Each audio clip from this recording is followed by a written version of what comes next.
lovers, the moon is a thing of beauty. But to this man it is a deadly curse.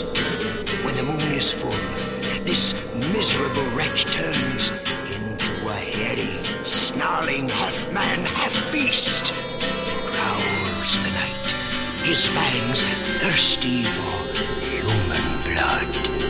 He is a werewolf.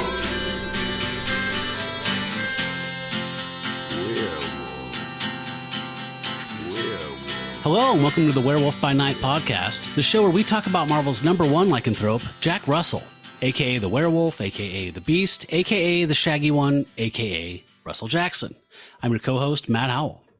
I'm Jacob Balcom. And we are joined this week by a friend of the pod, Ben M. Hey, Ben.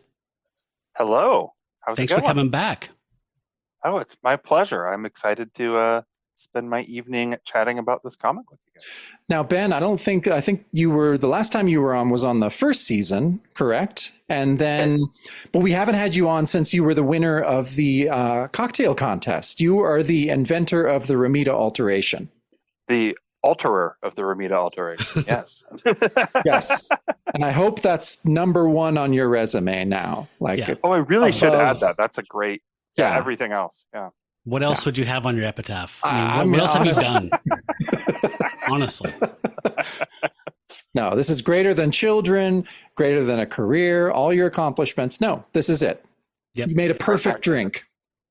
Yeah. I'm really glad you guys have been enjoying it. It's I like listening to your podcast and drinking one. It's a great way of enjoying it. And it makes me super happy every time I hear you talking about drinking one.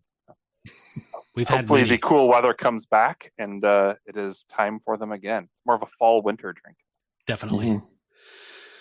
Mm-hmm. Cool. So yeah, we didn't get to squeeze you in last season because of scheduling issues. So it's been a while. So it's good to have you back. Folks, since Ben was on, we now have a voicemail. So you can call us at 971-220-5865. That's 971-220-JUNK and leave us a voicemail. Let us know what you're reading, what you're thinking about the show, maybe suggestions for when we move on to become Bronze Age monster stuff we got to do. Let us know what you're thinking. 971-220-5865. We have new drinking game rules as well for this season. So I'm going to cover those real quick. I think it's probably the last time I feel the need to cover them in total, but it's for season 3, it's every time Jack fights the star of the book, you have a drink. When someone uses Jack as a weapon, you have a drink. When Jack's guest appearance is basically a glorified cameo, you have a drink. When Jack is chained up or caged against his will, that's a drink. When Jack busts out of a prison or some kind of imprisonment, that's a drink. When Jack loses control of his werewolf abilities and it is not a full moon, you have a drink. And those were suggested by Jackson T. Overstreet, one of our bros. Is he a star god now? He is a star god. And they've been spot on so far. Yeah, they have. Even though I feel like 1 or 2 of the old rules might apply tonight as well. So I was going to ask, can we still use the old rules as well? Okay. Of course. Because there's a couple great instances, I feel like. There are. You're They're right. grandfathered in. Yeah, absolutely. I think we're ready to talk about this one. I've been excited to talk about this one for a while. This is Moon Knight number 29. This was published, has a cover date of March 1983. And the last time we saw Jack, the last issue, which was Ghost Rider 55, was April 1981. So he had some time off. And we're going to find out what he's been up to. I thought it was cool that Moench got to write this character again and that he got to invent some interesting backstory of what happened in the in-between times. Totally unnecessary and totally fun, I thought. So this cover is one of the most iconic, not only just werewolf covers, but I mean, it's a Moon Knight iconic cover. It's just an iconic modern comic cover. It's by Bill Sienkiewicz, who does the art for this book, and he did the inks as well. And this is a stark black field with the Moon Knight banner just in red at the top. And there's a yellow pair of glinting wolf eyes. And below that, there are fangs dripping blood onto the floor. And on the floor, there's one of Moon Knight's blades. I always forget what these are called. I'm so sorry. Crescent rolls. Pillsbury crescent darts. Yeah. So, striking. as you guys know, I'm a pretty newer member of the comics reading clubs, and when I first saw this, when you asked me to join, I was super excited. I saw it, I'm like, okay, this is going to be totally different and super interesting. Honestly, I really, really love this cover. yeah, I mean, Ben, this is probably out of all the comics that we have covered, and we've covered a lot of great ones that I'm not going to talk down about those. This and the issue that comes after this might be some of the greatest comics we're going to talk about, honestly. I mean, I didn't read ahead yet. I'm super excited. But, yeah, this cover, my God, just like you were saying, Matt. I mean, this goes beyond Moon Knight. This goes beyond. It's one of the most iconic comic covers of the '80s. Mm-hmm. It's perfection. It is just perfection. Yeah. So Sienkiewicz had been handling art duties this whole run. Yep, the entire run. And he's no slouch as a designer and an artist, and there's plenty of covers in this run that are striking and noteworthy. So this isn't like this came out of nowhere, but even that being said, it's still striking. And I'd like this as a poster, honestly. So good. I think we saw this issue in that episode of the Fox TV series Werewolf when it was the kid. That's right. What was it called? The Boy Who Loved Werewolves or something like that. Yeah, that's the episode title. And yeah, was it really? Okay. Yeah, this issue was in there, and prominently. Yes, so cool. Yeah. So if you don't agree with us, I'd be interested in hearing your position. Call us at 971-220-JUNK and let us know why this is not one of the greatest covers of the 80s. I don't understand what that argument would be. Yeah. I would love to hear that. Do you folks in your format, are you doing digital? Yes. Do you have this little table of contents kind of page included, or is it just going to the comic? Straight into the comic for me. Yeah, okay. Straight into the comic. So it's interesting. On the back of the cover and the back of the back cover, there's a full page thing that says Stanley presents Morning Star by Doug Moench and Bill Sienkiewicz. Jack Russell must reach Moon Knight before the full moon, before the change, and before the hooded figures can use him for their own terrible ends. And then, is it Colloquy? Colloquy. By Stephen Grant and Kevin Nolan. Moon Knight has a conversation with his various identities and perhaps finds a little piece. And it's like 20-point font. Is this a digital copy you're reading? Because no, it's a scan. Oh, it's a scan. Okay. This must, that can't be the original. Yeah. It is the original. Yeah. Oh, is weird. That a shooter thing? I've heard you talk about him making everything be. Yeah, just like, hey kids, just in case you don't know, here. So this is very unkid-like. Yeah, but honestly, Ben, you might be right, because maybe Shooter was just like, what, you have the credits on the third page? Yeah. What kind of moron has the credits on the third page? So yeah, I honestly think you're absolutely right, Ben. This is a Shooter edict.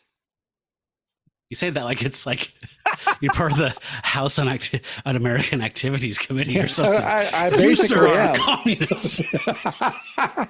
This is a Shooter edict. Witch hunt, complete witch hunt, Shooter edict. So I thought that was interesting. And on the back covers, like I said, I believe there's a pinup, a black and white pinup from Sienkiewicz that's like from something. I don't remember what it is. I think it teases the next issue. Yeah, I think I have that.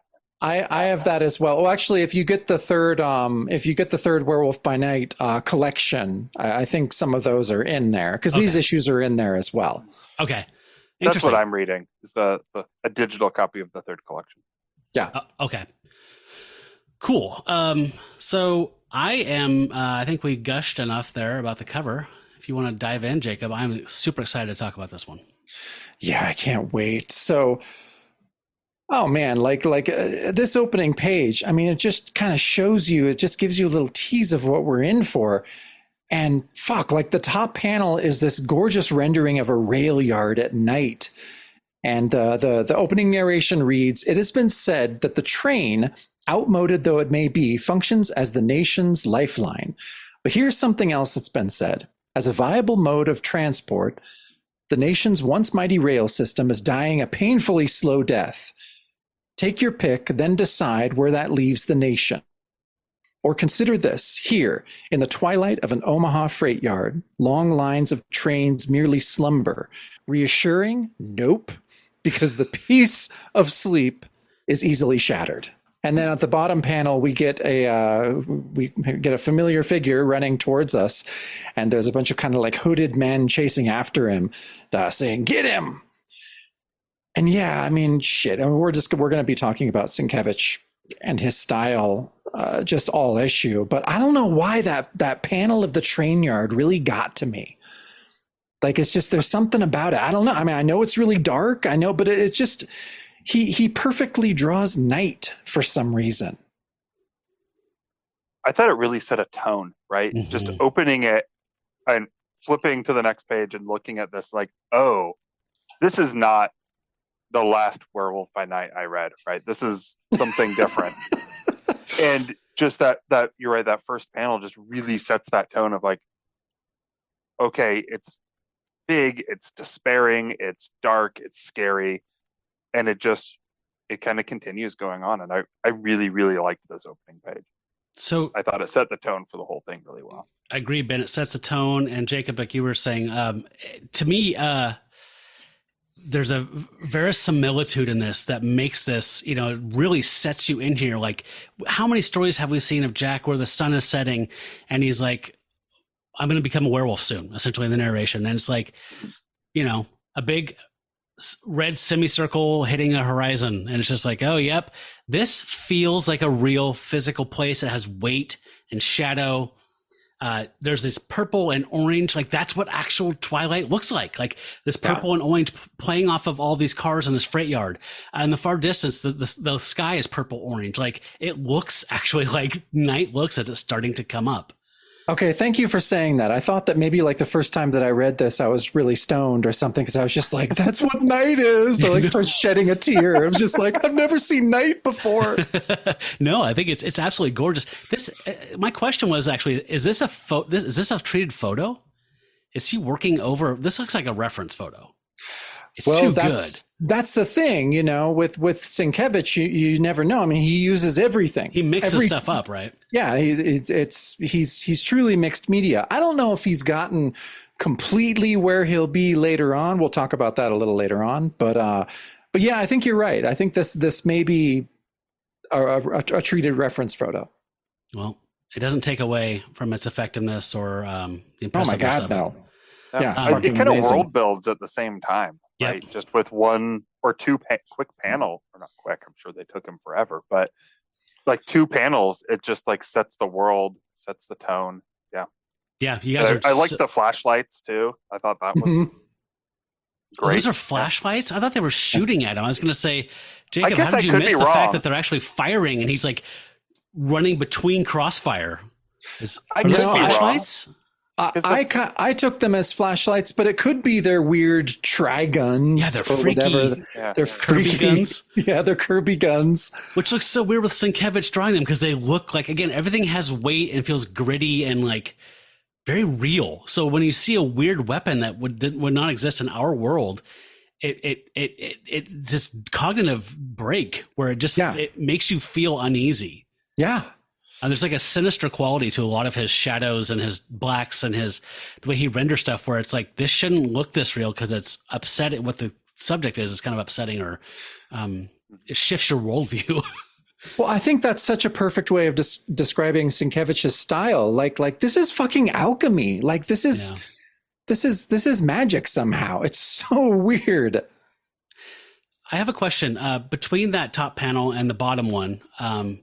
And I love that at this point, the background is just red, blazing red. And Jack's running towards us. His dynamism is off the charts through this thing. But there's these big circles.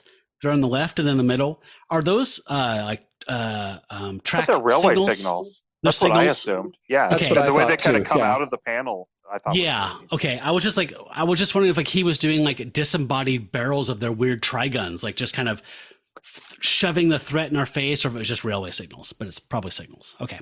Probably, yeah. Cool. So yeah, on the next page, we get. I mean, I had this note later, but there's a YouTube channel or a show called Every Frame a Painting. And it analyzes some of the great films and just basically says you could pull a frame out of any point in these films and it would be a painting. It's gorgeously lit, set dressed, everything. I feel like that's how Sienkiewicz is. Every panel is a painting, essentially. So on the top here, we have, again, that unworldly stuff we're talking about, these triguns that are wrapped around their wrists. They have 2 barrels on the sides and 1 above your wrist. And they have basically Ku Klux Klan suits on, but they're black with 666 emblazoned on the peaked hat forehead. Their eyes are completely in wells of shadow. Like they're really sinister looking. They're looking at us and shooting these weird guns at us. And what the guy's saying, hurry, we've got to nail him before it gets too dark to see. And the next panel down. Oh, so in the background there's all this cross hatching, right? Just like this simple, like energy. And then the next panel down, we have Jack doing this perfect, like Wally Wood, like cannon, kind of like just action man, like leaping, like parkour over something to get over from 1 rail yard to the next while he's running. There's just bullets or lasers, where the fuck these are, just flying around him. And he says, I could change. I could kill the man. I read that panel like 6 times. I was like, okay, is Moench a fucking genius? Like, am I overthinking this, or does this have multiple meanings? But, so the background, I kind of thought that too, Matt. I thought looks like he just dipped his brush in the ink and just flicked it on the background behind Jack. So the sky just looks like it has a bunch of ink drops, and it's just gorgeous. And everything else is black, right? It's all silhouette. The ladder that goes up to the signal and the cars and stuff like that, everything's just black. And then the bottom, we get this close up of Jack sweating profusely, saying, but I don't want to. And then the men are getting closer. There he is. We've got him now. They're closing in. Jack says, no, no, as he's cowering back. And the sky has gotten progressively darker in each panel. The color palette has changed every single time. It's totally impressionism, like the way Sienkiewicz colored, or Christy Shield colors. But I'm sure that she's taking notes from Sienkiewicz. I think he doesn't leave anything to chance when it comes to treating his work colored. No, he does not. So yeah, I mean, I was tripping out. Like when he says, I could change, I could kill the man. Is he saying I could kill the Jack Russell and turn into the beast and I know I'm going to lose control in a matter of seconds. Do I just kill me? Just resign myself to the beast right now and start protecting myself? Or do I turn the werewolf with Jack's intellect and kill the leader of this trio of henchmen? So it's just like, wow, I had something to chew on in the first couple pages. No, I think that's accurate, because the level of Moench's writing in this issue is really high. I mean, this is, again, he's made giant leaps and bounds since he was writing Werewolf by Night. Like he kind of loves, I think he has a soft spot for like satanic cults and weird stuff like that. There's a Batman story he does later on. I think that J.H. Williams III drew. It's in one of my collections that I was reading, and I think he really digs this stuff. So he's definitely on his A game on this issue. Yeah, that was the desperation in this. Yes, right. Just like the action, the desperation, especially in that left bottom panel, close up of his face. Smiling. Oh yeah, and then the running and the dynamism with it, right, and the shaking. You feel there with him, for sure. Yeah, I didn't mention this on the first page, Jacob, but yeah, I'm glad you mentioned Moench, because when you were reading that opening narration, I was like, God, it's just nice to be back with him again. Like, you know, Fleischer hasn't been doing it for me with the Spider-Woman stuff I've been reading lately. And, God, fuck. Just felt very flabby. And kind of arbitrary, and this feels very like he hunkers down and really writes this character when he writes it. Matt, I don't know if it's just because some of the appearances of Jack that we've been going through have been kind of slight, but I got to this, and I mean, I think this is true just because of Sienkiewicz and just how amazing he is. But I was reading every page of this and just being like, this is high art. Yeah, like every page of this could be at the Met. Like this is gorgeous shit. Like I just felt like we went from very kind of cool but pedestrian stuff. We were having fun. We could figure out stuff we liked about it, and now this, and it really moved me. Like it really, I don't know. I'm so stoked. Yeah, I'm with you too. And like, I love the grittiness of his art. Reminds me a lot of like what Dennis Cowan's going to do later in The Question. For sure. In a like fallen world, everything just feels like it's compromised and dirty. Mm-hmm. But like, this is a railway yard in Omaha, Nebraska. Like, how many hobos have been stabbed here fighting over the last drink of, Drano. Riffle or whatever, Ripple. Like, and so in that bottom panel to see like these silhouettes coming in with these scary, like we said, these weird guns that don't fit in this world just makes it even weirder. And so when Jack's staggering back and like shaking, like Ben was saying, like you feel it. Yeah, these Very guns evocative. these guns are going to come up again and again. And this is something that I would want behind the scenes. I want to know if Moench had a specific design in mind, or if this is just Sienkiewicz. Yeah, it's fucking weird. I don't know. But yeah, so the next page, Jack climbs into the train car, saying, "Full moon rising. Soon I won't be able to control myself. Just a little longer." And so he's getting in there. One of the hooded men, they're shooting at him with these crazy guns. One of the hooded men's like, "The train's moving, starting to pull out." Then he says, "No problem. It'll crawl all the way out of the yard," which means he's only trapped himself and made it easy for us. And then at the very bottom, there's a little inset in the very bottom panel. There's just the eyes of the werewolf and this low growl. And then at the bottom, it says, "Dusk dies, leaving only a circle of silver to light the sky." Just fuck. It's just so good. That first panel of Jack climbing up into a car, again, that's like Wally Wood or like Allie Williamson, like doing some high espionage. Like his range is insane. I mean, he could be doing men's, like that shit they drew for army men or whatever, like just naked women and badass dudes smoking and shooting stuff. He could do that. And then you go two panels ahead and he's made this artistic choice to show trousers and shoes because he wants you to spotlight on the full moon rising in the background. Like the way he chooses things to lay out and focus on is so amazing. Like I love that they're confidently saying, "Oh, he's fucked. He just trapped himself in a train car." As in the background, we see the moon coming up and it's like, "Oh, you're so fucked. You're fucked." I strangely really liked that third panel, right? The I did moon too. being there, but also it's- just like the poorly fitting suit pants, right? Yep. It just like It's like it was Trump like suits." goons. Yeah, it was. It really kind of set some tone about like, oh, these are just the goons for some mobster or something, right? It's not what it is, but that's kind of what you start thinking, right? It's funny you were mentioning, every panel from a film, every panel a piece of art. That panel, and I loved it too, that you guys are talking about. For me, it evoked The Third Man. Mm-hmm. Do you know that part where you first see Orson Welles and first you see his shoes and the cat's kind of playing with his shoelaces, and then that light just goes on and suddenly you're like, holy shit, it's Orson Welles. Like that's what it reminded me of. And so much of his stuff, it's so evocative that it just makes you think of other gorgeous things, even in that just in the same vein, just dealing with trousers and shiny black shoes, and I instantly go to probably my favorite movie of all time. Yeah.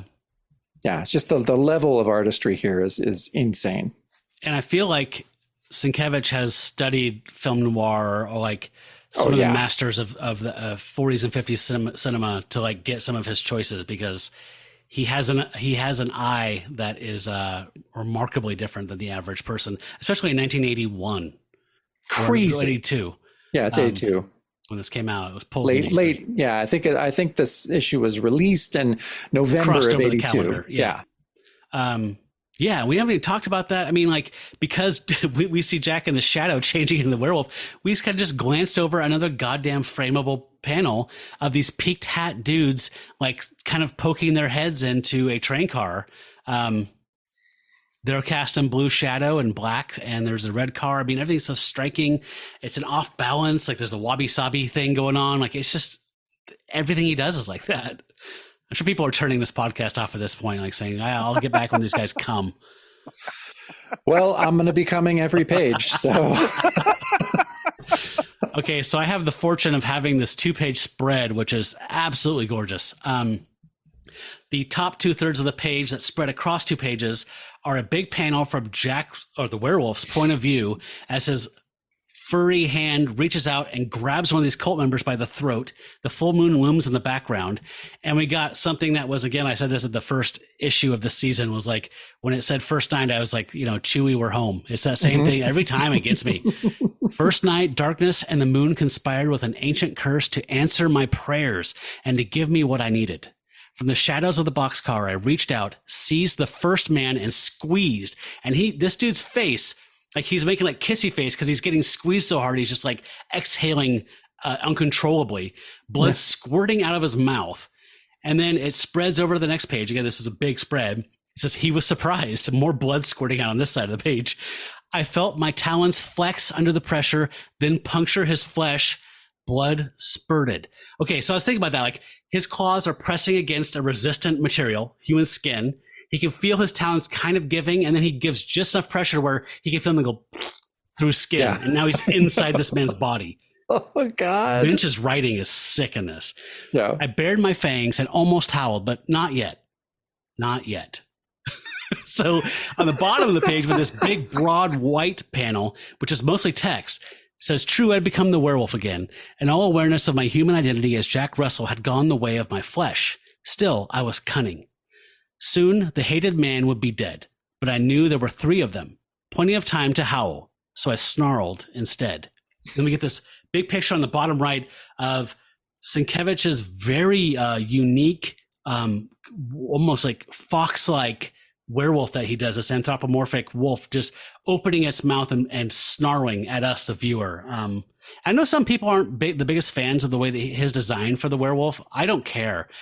I know that, maybe this is kind of like Rain and New Mutants, the way that he renders some of these wolfen things are a little more foxy and a little more small, or like, petite, not like the big dire wolf kind of on 2 legs that people like to see, but I like it. What do you guys think? Oh, I'll fight people for this one. I mean, I know people hate it. I know they're like, oh, Sienkiewicz and his werefox. I'm just like, fuck you. This is stylized. This is not going to look like anything. This is a completely unique take on Werewolf by Night, and I'm all for it. Ben? My first reaction was, he looks like a Cocker Spaniel. Yeah. That's my very first reaction. And then I stared at it longer, and just the detail, right, and how he shades the lips and the muzzle, and it's beautiful, right? And I agree, it's not what I picture necessarily. If you're say like, I can't draw, but if you said Ben, draw a werewolf, it wouldn't be like this, but I appreciate it and I enjoy it a lot, and it's really well crafted. Okay, Jacob and I need to have a quick powwow. Can he stay on the show for the rest of the episode? I think he should, but I think we should put him in like probation or something. Yeah, I agree. Okay, cool. All right, Ben, you can stay on for the rest of the episode. Can I also, I don't think that, well, in season 1, we had a, when the villain gets murdered, we drink, but I feel like I'm just drinking when he kills somebody. Me too. Let's drink. A no-name guy. Yeah. Well, he's a cult member. He does get a name on a little bit, I think. Yeah. He does, yes. It's all their names are strange. One more thing on that last page you were talking about, when we're talking about the trousers and the black patent leather shoes. There's something very irreverent and strange that I liked about Sienkiewicz choosing to like have these satanic cult members wear trousers and dress shoes under their gowns. Like that seemed to me like a little like taking the piss out of them a little bit. A little bit, yeah. So, Matt, I know that we normally switch off pages. I normally get the page with the credits. Would you mind if I read the credits on this for symmetry's sake? Please do, yes. Okay. All right. We have Doug Moench, writer, Bill Sienkiewicz, artist, Joe Rosen, letterer, Chrissy Scheel, colorist. Christy Scheel, colorist, Denny O'Neill, editor, Jim Shooter, editor-in-chief.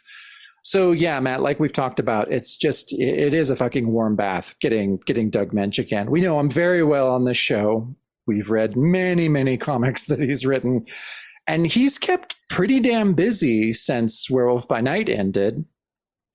Just in this cover date, comics cover dated March of '83, he's writing King Conan, Cole the Conqueror, Master of Kung Fu, Moon Knight, and he's also writing legion of superheroes over at the distinguished competition.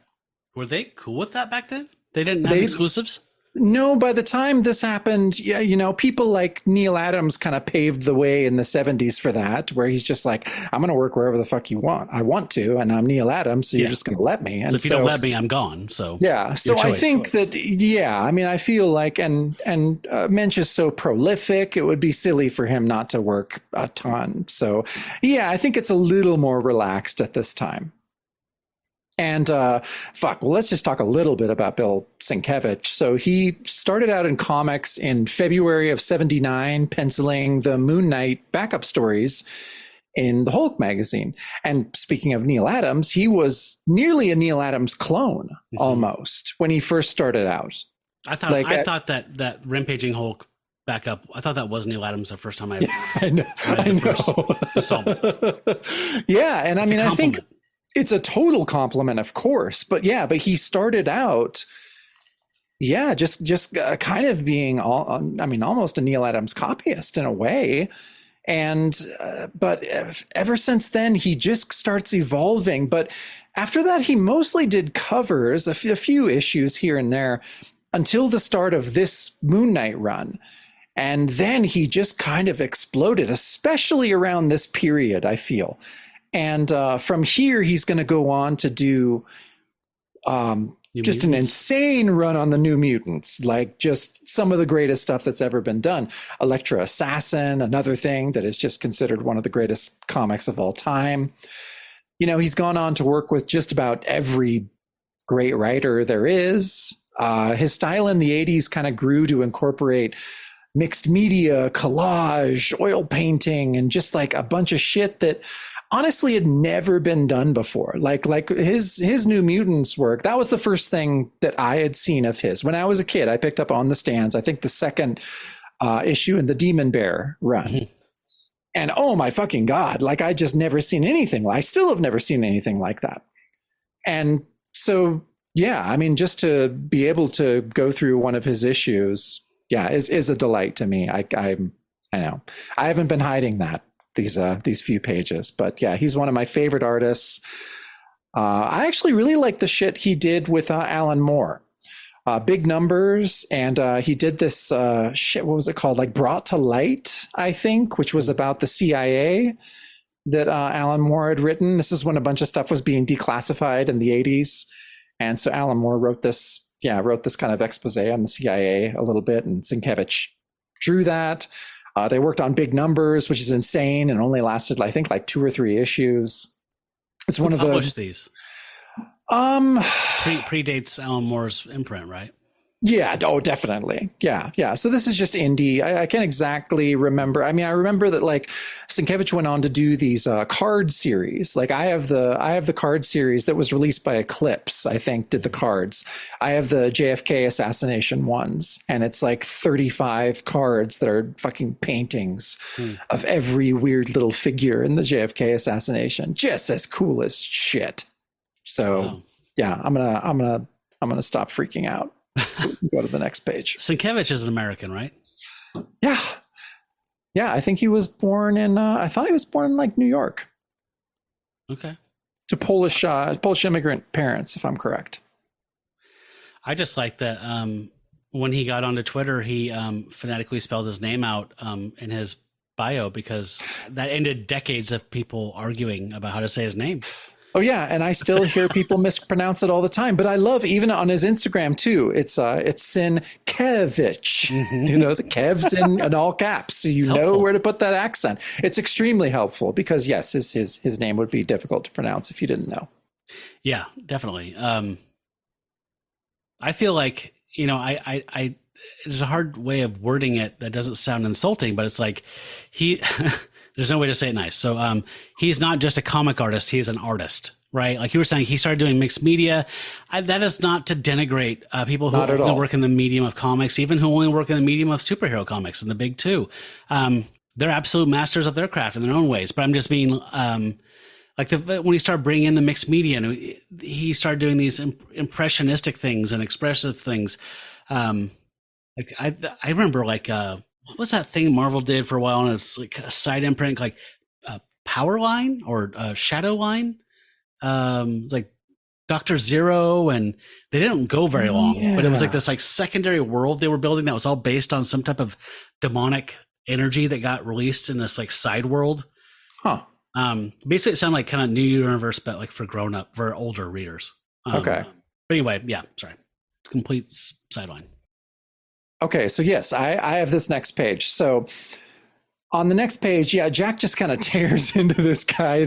I love this narration too. It says the asinine peaked hat fell first. So I laughed out loud. Oh, it's so funny. Yeah. So this guy's hat falls off because, Jack is biting his face, just chomping on his face. The next narration is, then the last of the blood. I thrust the bulk of cooling flesh back into the other two, tangling them in confusion. And the train goosed itself with speed, drowning my howl in its roar. And so he's basically, Jack is still in the train car, it seems like, and just bites this guy's face off, is still in the train car, and then the train just kind of zooms away. And then that third panel, you see the guys in their asinine peaked hats are just kind of like, what the fuck just happened? Yeah, it looks like from that top panel, looks like in the very far right, you can see the edge of the train car door. Like, that's the beast is leaning out and just tearing this dude's throat out, and then just chucking him at his friends as the train's pulling away from the station. It's just the fucking coolest thing ever. And so he's off. The bottom panel is just these two guys that are left going, and waking up the poor guy in the ticket booth. They're like, "Hey, you wake up!" And he's like, "Huh? What's it? It ain't Halloween yet." Looking at these dumb fuckers. But they say, "No, but nor is it time for you to sleep, old man. Not yet, anyways." Yeah, I loved that. I loved the old man in the ticket booth. Even all of his illustrations just look like they've been there forever. Like that. It's just there's something inside it. This old guy has a story. He has a huge story. Like, he's one of those guys where it's like, his name's Carol. Like, he has a name that's generally given to women, but it's an old family name. You know what I mean? Like, you just start filling in the holes, like just backfilling this guy just because it feels so lived in. Yeah, I don't know. This just reading this just reminds me why I love comics. It reminds me why comics are not just a viable art form, but one of the greatest art forms. And it's someone like Sienkiewicz can come in and use the art form, use all the rules that have been there this entire time, but still just actually bring in new stuff that has never been done before. So neither of you mentioned it, but that bottom left panel, I just thought was gorgeous. With the inside, I didn't even like the ticket building and like what obviously looked like puddles and rain and in shadow. I just thought it was beautiful, and one of those things that could have easily been left out, but really keeps setting the tone of the whole thing. Yeah, it's a masterclass, honestly. Everything this guy's doing, everything. You know, Ben, I know you messaged me earlier this week and said you were kind of offended that there's so much violence in this, but I appreciate you soldiering through here. You know, that's me. I like those all ages comics. No blood, no gore. You know me. Well, we refer to you as Delicate Ben. Yeah. For a gentle Ben. Yeah, gentle Ben. That's too easy. We don't go for the low hanging fruit here, my friend. We don't go for the sitters. So, Jacob, when did this? Like, I'm thinking about what's coming out around this time. Like, the Spider-Woman's winding down. Like, Daredevil's starting to ramp up, probably with Frank Miller or almost. He's probably drawing it, but not writing it yet. I don't know. But this felt specifically very brutal and explicit, even if it's just narration. Where I felt like 4 years before, this would have been an off-panel thing where Moench just mentioned like the smell of blood and viscera or something like that, and you wouldn't see Jack doing anything, but we'd be going, holy shit, he's killing these dudes, the committee's dying left and right. Yeah, which we were super stoked about, but no, you're right. Skin-colored blood. right? Yeah. We saw that multiple times. We did. Forgot about that. Yeah, no, you're right. I mean, this is particularly brutal, and you know, even mainstream Marvel comics, as you and I know, Matt, there are childhood comics, and we knew that they got brutal. We're gonna get the Mutant Massacre. We're gonna get Fearful Symmetry, Kraven's Last Hunt. There's true brutality that's coming into comics now. And I mean, maybe that's something about the code relaxing, but you know, I mean, we all know the code is just kind of a big smokescreen anyways. So yeah. I just think this is, again, maybe this is O'Neill. Maybe this is something that I shouldn't attribute to Shooter, but Shooter let things change. I know people have a problem with him. I get it. I get why creatives were mad at him. Just like when we had our discussion with Joe Keating, I feel like I don't know if a lot of the stuff that Shooter allowed happen would have been allowed by other editors. Yeah, that's fair. For me, a year or two after this was that first Punisher miniseries, Circle of Blood, I think is what it's collectively called. That's where I was like, you can kill people in comics? Like, I don't remember. It blew my mind. Yeah. For sure. So on the next page, this continues, and the henchman wearing the peaked hat is saying, the train that just left, where's it going? And the woman's like, the train? You fellas must be on some kind of masquerade scavenger hunt, am I right? And the guy just reaches through the grate and grabs his tie and yanks him into the bars. He's like, the train, sucker! What's its destination? He's like, oh, it's the express to New York.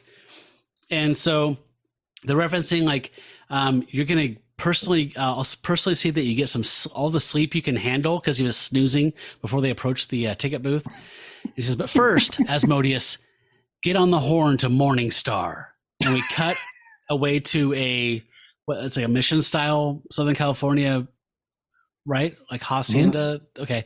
And there's a reporter out there and a cameraman filming her, and she's saying, I'm standing in front of a church in East Los Angeles, but it is far from your normal type of church. And despite the organ music issuing from within, nor is it Sunday morning.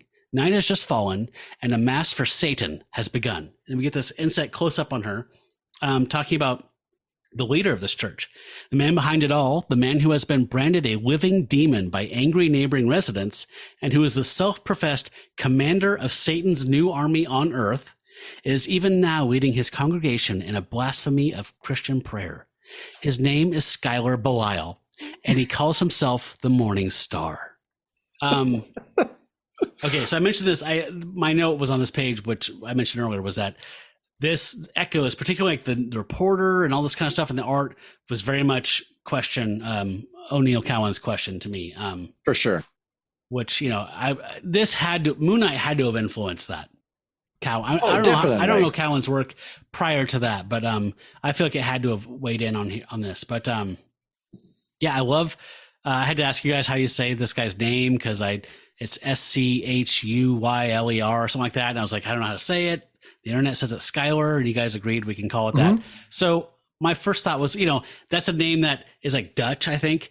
But as it evolves, I think, you know, like Caden and Braden and like all these like yuppie kid names. Like it felt Skylar feels to me very much like Scout, you know, like, oh, let's name her Skylar. So like that was funny, but I tried to separate that. I'd be like, that's not that. But Skylar Belial.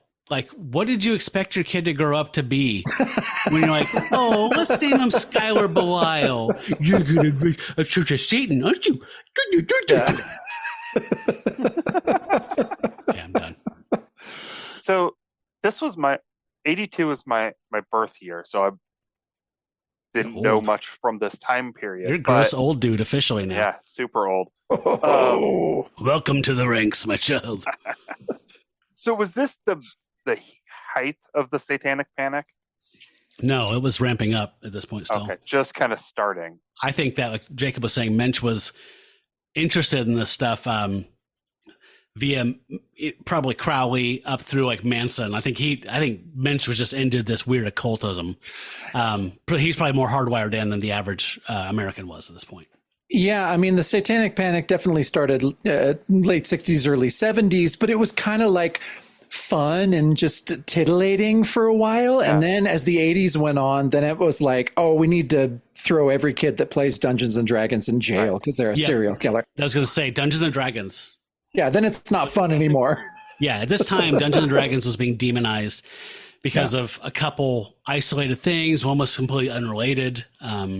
And there was a movie based on that called Mazes and Monsters that has Tom Hanks in it, which is terrible. You can watch it on YouTube. I watched it recently. Unlike today, where there's 25-year-olds making six figures playing it. I know. And like actors play it. Yeah. Actors do it when they're not acting and get paid more than they do to do supporting roles, because they're just voice actors who like their character. They do their characters in character. So they're like, you know, I'm this dwarf and I have blah blah, and I when I talk like this, and they're in character the entire time. It's like people fucking watch it for 4 hours a week. Like they watch the entire podcast or listen to it or both.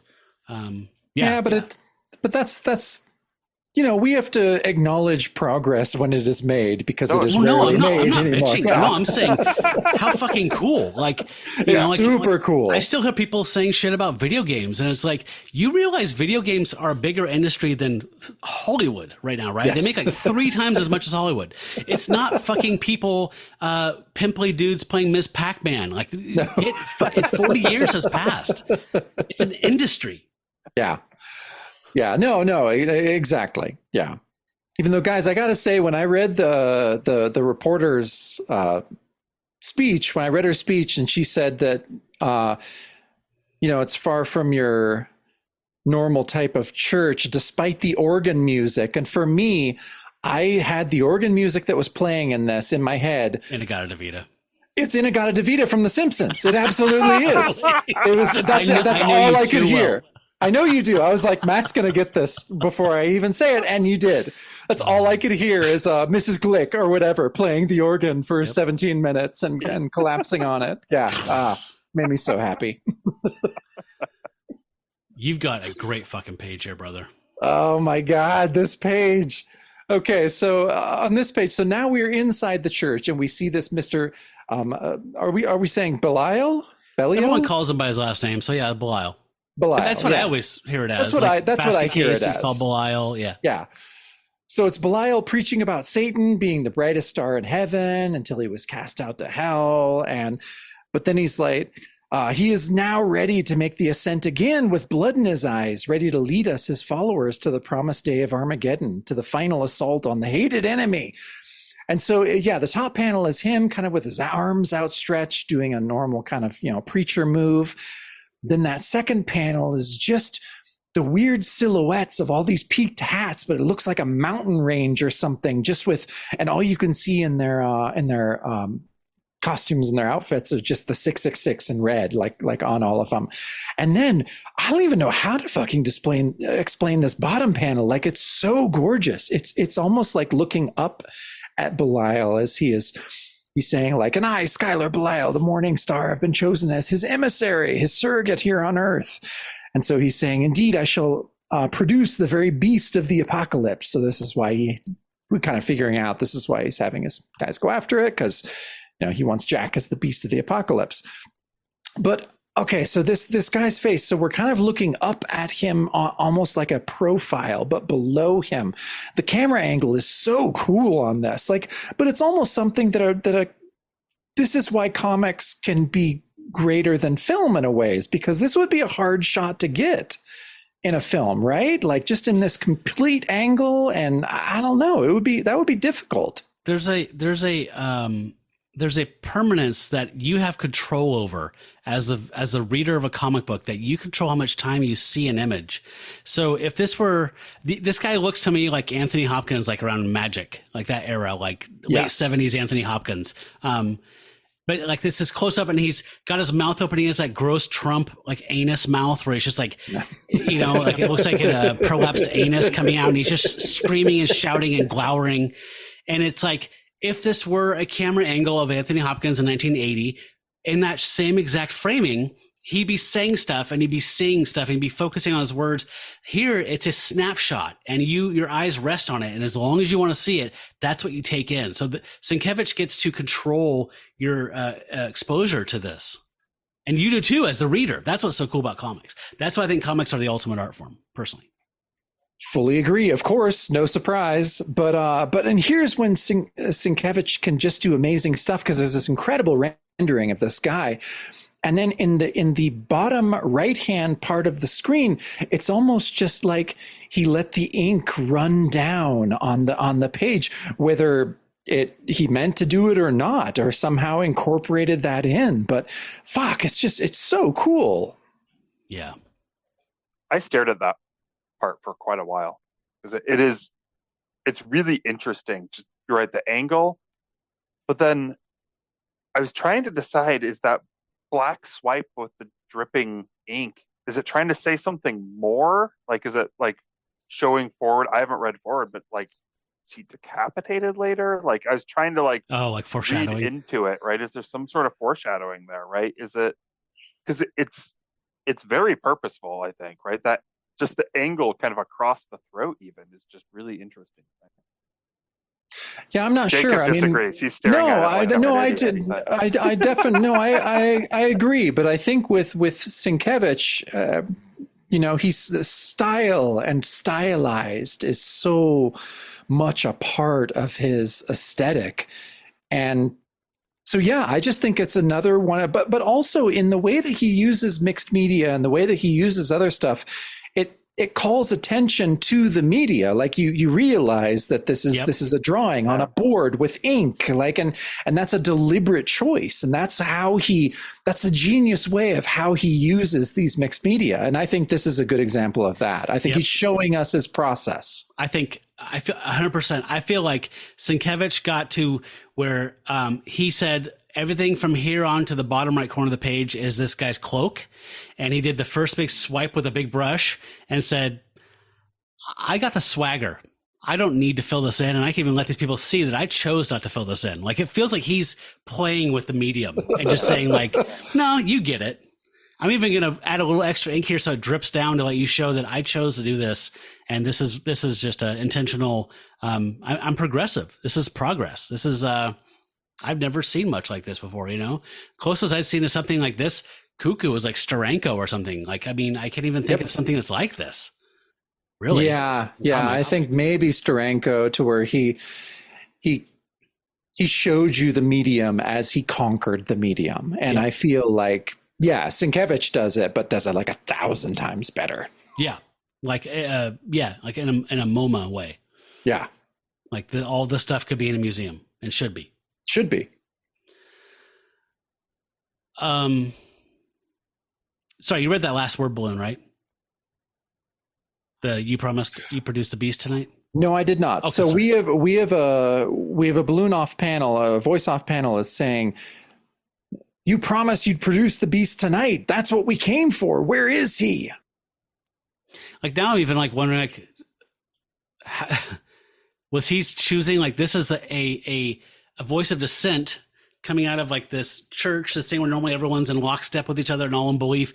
Is he leaving this empty to kind of show that Belial's promises are empty? His rhetoric is empty. Like, was he letting this dissent come out in this emptiness to show that there is nothing behind him? Like, you know what I mean? You don't know with Sienkiewicz. No, you don't know. I mean, it could be that complex. So there's a voice, like I said, a lone voice of dissent that rings out during the, I was raised Catholic, so I would say homily. I don't know what you call it, like this big thing. And he's like, no, not tonight, but soon the sign shall be manifest and you shall see. And then he's just cut off. All I see is a sham, a ripoff, a 2-bit faker. This guy's like Larry David or something. He's like, you've been promising the peace for over a year now.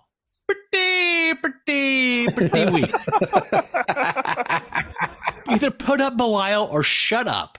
Like, and then this next panel, this Belial looks very much like Aleister Crowley to me. I think that was a reference intentionally. He says, those who have no faith are not welcome in the house of Satan. And then the voice off camera says, yeah, well, that suits me fine. He's losing control of this black mass very quickly. Several people get up and just start filing out, like 20-some church members. And then his beeper, which mentions a beeper used to summon surgeons from the golf course, sounds on his belt. I love that. Not even drug dealers yet.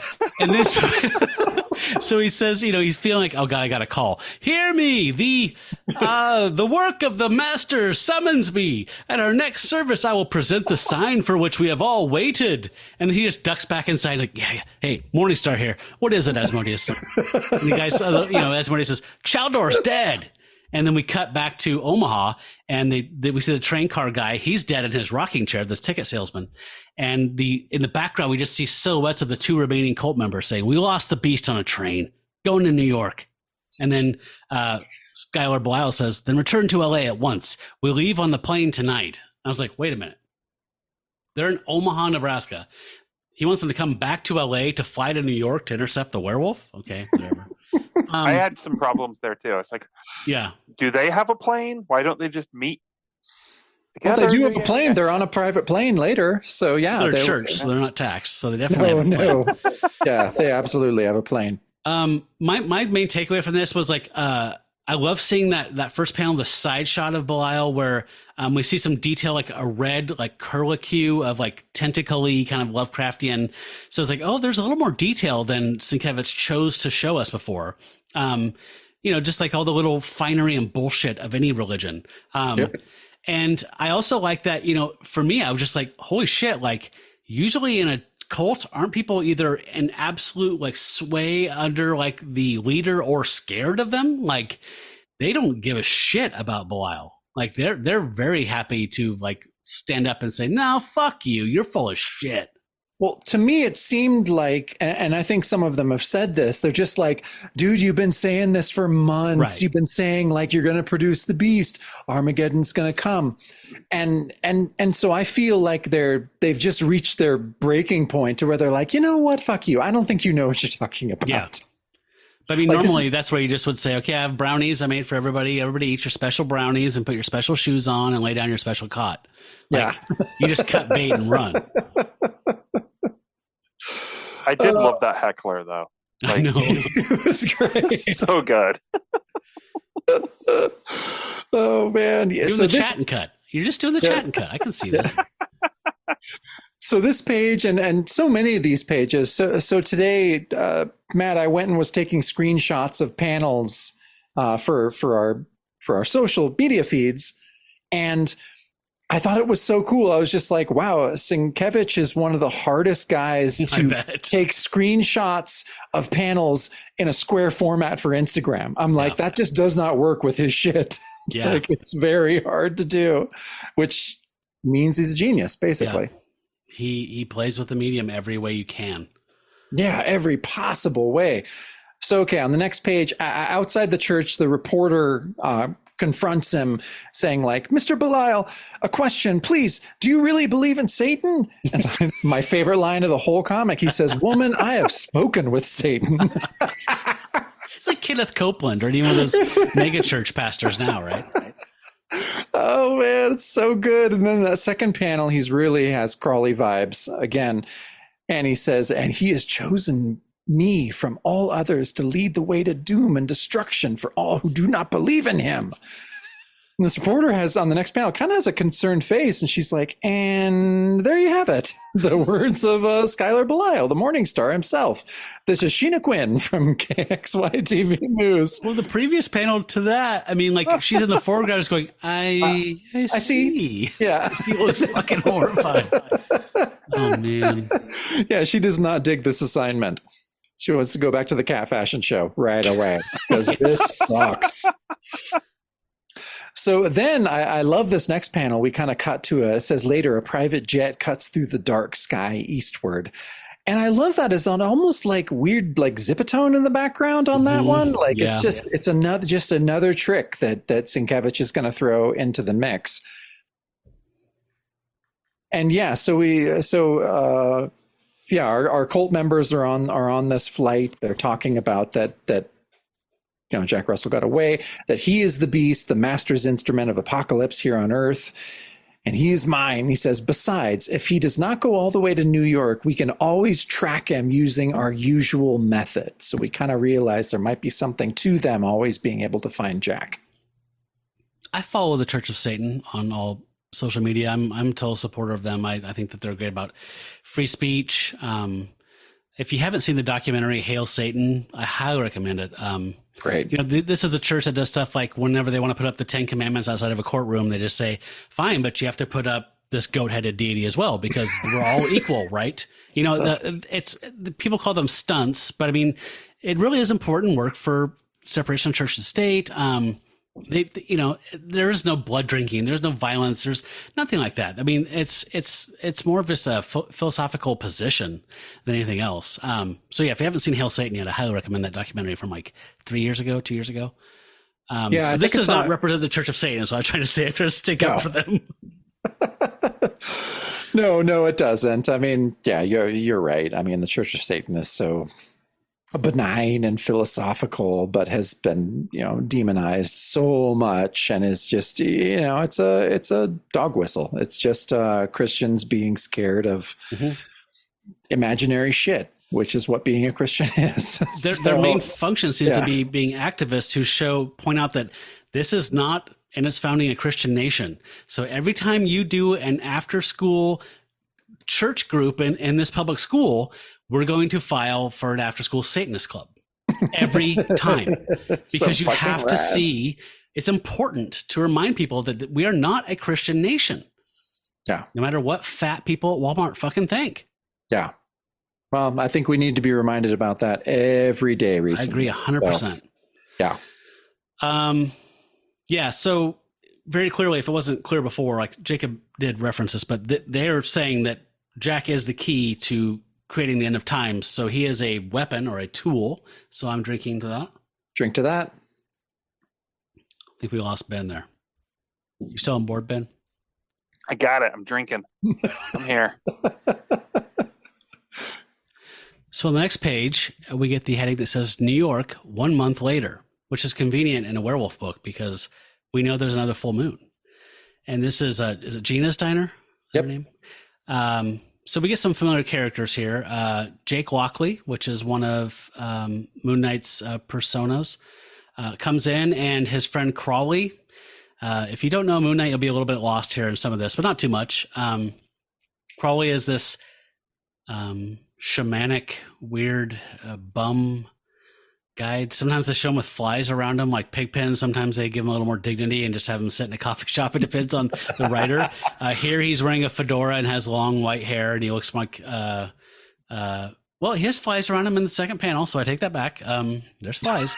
But here he's speaking very eloquently. So he's like this homeless wise man kind of guy sometimes. I think a lot of people thought in the Disney series that the statue outside the museum was going to be Crawley, but they never, I don't know why, I thought it was too, but they never did anything with that. Did they never confirm that? Because man, he looked like Crawley. I don't know. I totally thought it was Crawley. Anyway, so Jake comes in, and I'm sorry, it's been a long time since I've read Moon Knight. Jake is his cabbie persona. Yep, he's the street level cabbie guy. Okay. So he's what's Batman's version of this? Matchstick Malone? Matchstick Malone, that'd be right. Okay. So he's coming in, and Crawley says, "Tonight, a full moon, Jake. Lunar magnificence once more holding monthly sway, reigning the firmament with silver lambency." Because it's Doug Moench, we get lambency. Lambency. It just feels so good. Yep. And he continues, "Guess Moon Knight's really going to howl, eh? Maybe not, Crowley. City's been dull lately." "Ah, yes, but quietude wanes whenever Luna's madness waxes. Are you not cognizant that brutality increases 13% during the 3 nights of the full moon?" Which I've read recently that is actually a incorrect stat, but I don't know. We can talk about that later. So Jake sits down, and this guy, he's got like a newsy cap on, and he's always got like a windbreaker, and he just looks like he's got a mustache. He's just a guy, just a fucking guy. Like, "Hey, Gina, how's the kids?" "Oh, live, Lockley, but listen, I got a call from Moon Knight's friend Flint. Wants you to arrange a meet on the roof of his precinct house." So I'd forgotten stuff like, does she know Jake is? Does she think he's an agent? Like, Crawley's Do they all know? I can't remember like what people's understanding of the situation No, was. I think this is his inner circle. This is his crew. So they know everything. I think. But they all know. Okay, Gina and Crowley know. I think so. Yeah, for sure. So so they're just playing along. Yeah, I mean, well, I don't know. I mean, I guess no. I don't know. But yeah, maybe they're just playing along. But I'm pretty sure everyone knows. His crew knows that Jake is Mark is Stephen. Okay. No. I figured. I mean, again, it's been a long time since I read this, but anyway, he answers the summons and he shows up on the rooftop of the police department and he says, "How are the pigeons, Flint?" He's like, "You talking birds, Moon Knight, or stoolies? Doesn't matter. They both stink." So is he like Bullock in this world? Yeah, he's Bullock. So he says, "I got a message for you. Could be important. It's marked." Oh, sorry. I'm going to your page. Yeah, he says message could be important. And then we go to the next page and he's handing him a note and he says, "It's marked super urgent." Oh, and then he reads it. It says Moon Knight opens it. And the letter says, "Moon Knight, for past favors, please meet me tonight before 6. Jersey countryside, old house on Deer Run Road, just off routes 27 and 63. Jack Russell." And I don't know why I love this panel so much, but it's Moon Knight thinking Russell, and then he's thinking. You see him thinking, and there's an illustration of their first meeting back in Werewolf by Night, where Moon Knight is just kind of punching Jack. Now, I went back and read both of those issues to see if this was a stat that Sienkiewicz had pulled out to use in this, which would have been so cool, but I don't think it is. I couldn't find a panel that matched this in those two issues. That's even weirder. I know, because right? Why wouldn't Sienkiewicz draw him with the weird wispy fox, like, you know what I mean? And why wouldn't he draw like an updated version of Moon Knight's costume? This is all very era specific. Oh, it's fucking Perlin. Like, how is that? Like it's absolutely Perlin. So I don't know. I mean, maybe I missed one, but I read it and had this in front of me and the issues in front of me and was looking for something to where that was just a stat that was pulled and stuck into this little like thought balloon. But no, it's not even a swipe. It's not a swipe. I could not find that exact image unless it's in something else that I missed. But no, I don't think it is, which was weird. I wonder if it was in, what was Moon Knight in immediately following Werewolf by Night, like Spotlight or? Yeah, he was in Marvel Spotlight. I wonder if it was one of those like little recap things. Oh yeah, maybe done by someone else. Yeah. Like, maybe, but it wasn't in the Werewolf by Night issues. Not that exact. Not that exact image of him kind of uppercutting Jack. So I have to ask: does this count for the new season's drinking rules? Werewolf fighting the main character. Well, I mean, technically, it's going to happen again, but yeah, let's drink. Here we go. I'm having some of that Westward whiskey. Oh, the fancy whiskey. Yes. Ooh, lovely. I'm really drinking a local bourbon from Freeland Spirits. That's very good. I'm not usually a big fan of local bourbons, but I'm not she's either. nailed it. It's really good. Freeland. Yeah. Freeland. That's Portland. Yeah, it's a Portland woman-owned distillery. Cool. I belong to fantastic. New Freeland. New Freeland. Mr. Show reference quoted. Yeah, Mr. Show reference 1. We'll see if we can make it 4 like we do every show. But anyhow, after Moon Knight reads this, Flint's like, "Something wrong. Looks like you just saw a ghost." It's like, "Close, Flint, but no cigar. Thanks for being the bearer of bad tidings." And he's like, "What time is it?" It's like, half past 5. Why? And I love this. I just love Moon Knight's exits. When he exits on the rope ladder of fucking Frenchie's helicopter, it's the most badass exit every single time I see it. I never get tired of it. And this one especially, because he's just like throwing the letter back and just starts sprinting off the building and then grabs onto the ladder and gets pulled away by Frenchie. It's like a jet helicopter or something. It's like, it's cruising.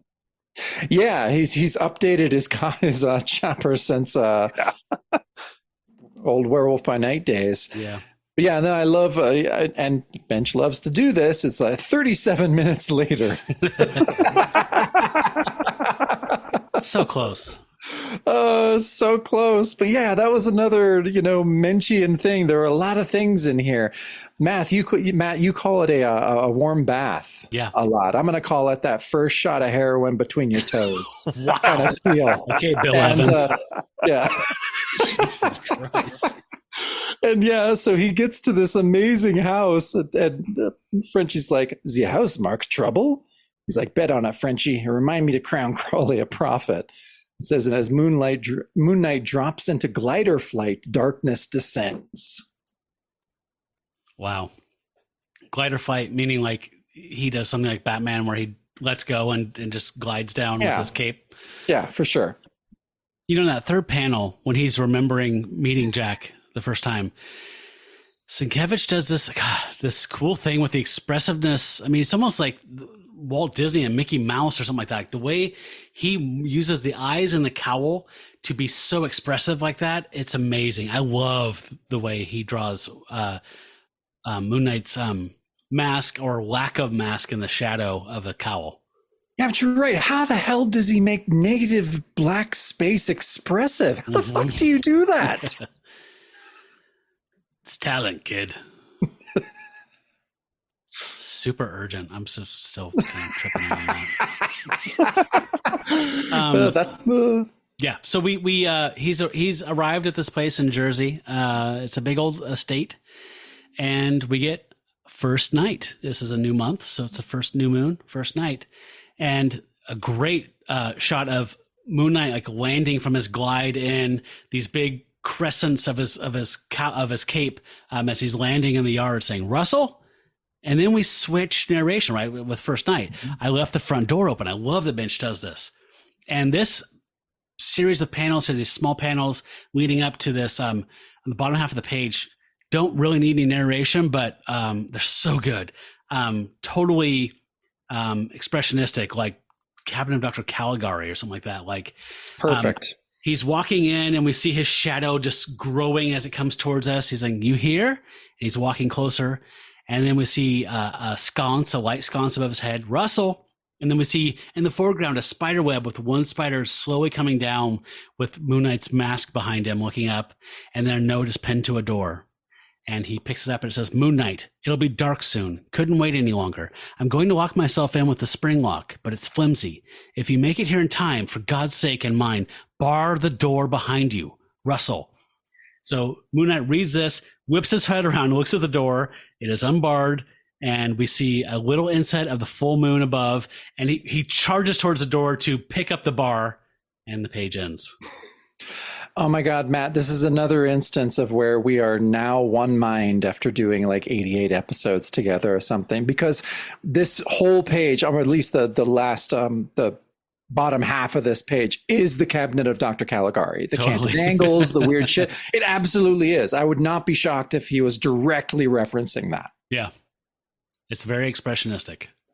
One thing that strikes me, especially of this page, is we're no longer in the blocks and blocks and blocks of text to get through something. They're allowing the pictures to tell the story. And it works. This whole page, you almost need no text, right? You understand everything going on. I love when the writer trusts the artist. Yeah.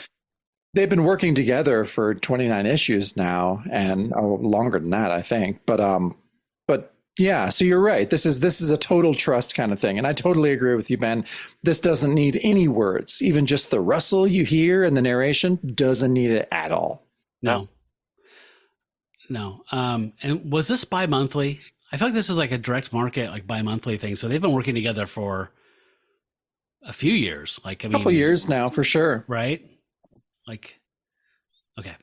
I thought that Moench wrote some of those Hulk stories as well. Oh, maybe he did. I think he did. I thought so, yeah. What is that story called? Like when it's all collected, what do they call that Moon Knight, that first Moon Knight story?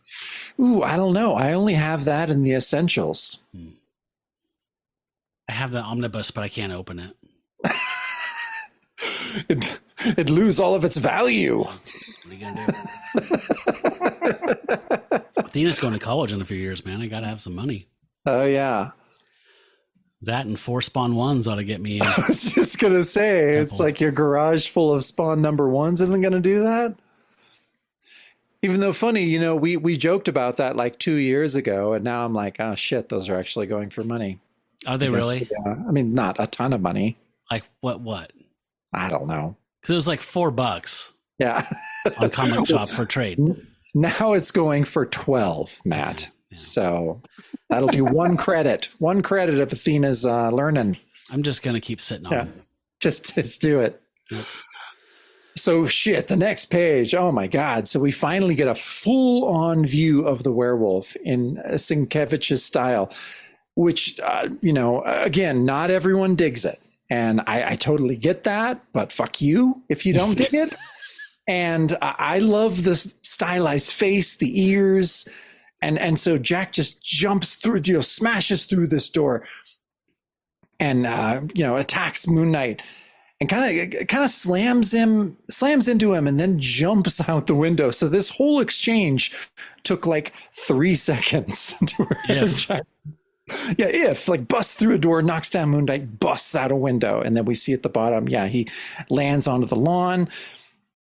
Like, what does the narration say down there? It says, and then I splashed through glass into the night. That is a Moench line right there. Holy shit. And then, Moon Knight's kind of getting up and he's got little circles around him. He says, well, you may have transformed, Russell, but you sure haven't changed much since our last meeting. Still adhering to an altogether too hairy lifestyle. It's also awesome. I love that classic, like rubbing the back of your neck and head, like kind of little pink circles around you, like classic. And that first panel when the beast is breaking through the door, like Moon Knight was so close. He's holding the shattered pieces of the bar that he was just putting in the door frame to stop this from happening.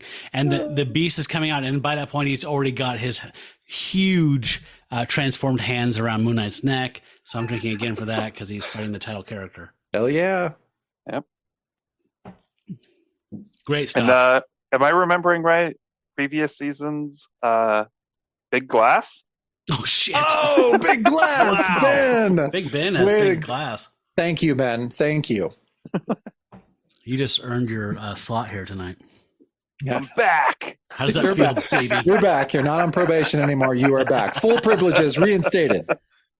Can I mention something? I don't want to be controversial here because that was already 2 drinks, but he escaped imprisonment. Ooh. Drink again. Ooh. I think Jackson T. Overstreet's trying to kill me. It's good, Matt. We went through a dry spell with the Star God. I know he's the superior. Dry spell for us, which we're just, we're just chugging beers off mic. But no, it's nice. I like these new rules, and I love that a couple of the old rules come in on this issue. So I'm Glass. Big Glass, yes. This next page is great because we get to see the werewolf do what it wants to do when it's unfettered and free. So he goes loping off into the woods. He says, I headed for the moon, of course, for the freedom of its madness and the madness of its freedom. Very Menchian. And Moon Knight's trailing after him, too late by a matter of minutes. And now instead of merely containing him, I've got to capture him, which, sucks. So he's thinking, Moon Knight pursued me. So the werewolf howled for the sake of chilling his blood. I love that. The beast is aware it's being pursued, and it just rips off a howl just to scare its fucking pursuer. Oh, man. Also just for the sheer hell of it. And we get a nice look of the werewolf looking right at the viewer. And it's like the most wolfy he looks to me in this, where he, yes, with his huge ears. It says, then I spotted something else, something precious, prey. And we get a call back to whenever that was, when Jack, I think that was like Werewolf by Night 1 or 2, when he finally escaped the city and got in the woods and found a deer. And the deer just freezes and looks at him. And the werewolf is just about to attack it and tear its guts out and eat him. And Moon Knight appears and says, Russell! And the werewolf turns around. And he's like, And there he was, a wraith of silver moon stuff itself. I love that. Oh my a God. Wraith of silver moon stuff, because his costume was made out of silver. He was made to fight the werewolf, right? So, I mean, we find out later that the werewolf kind of remembers some stuff. I don't know if Moench added that in late or not, but he's pissed because that startles the deer and the deer bolts. So he's plunging after it, just following its scent and the smell of warm blood in its veins. But he's pissed off because he got cock blocked by Moon Knight. Yeah, but where is he at, Matt? He's in the woods. He's in the forest. Drink. The official rule was when he longs for the forest, but I think that the longing happened. It's implied. He went there. Oh, there's implied longing.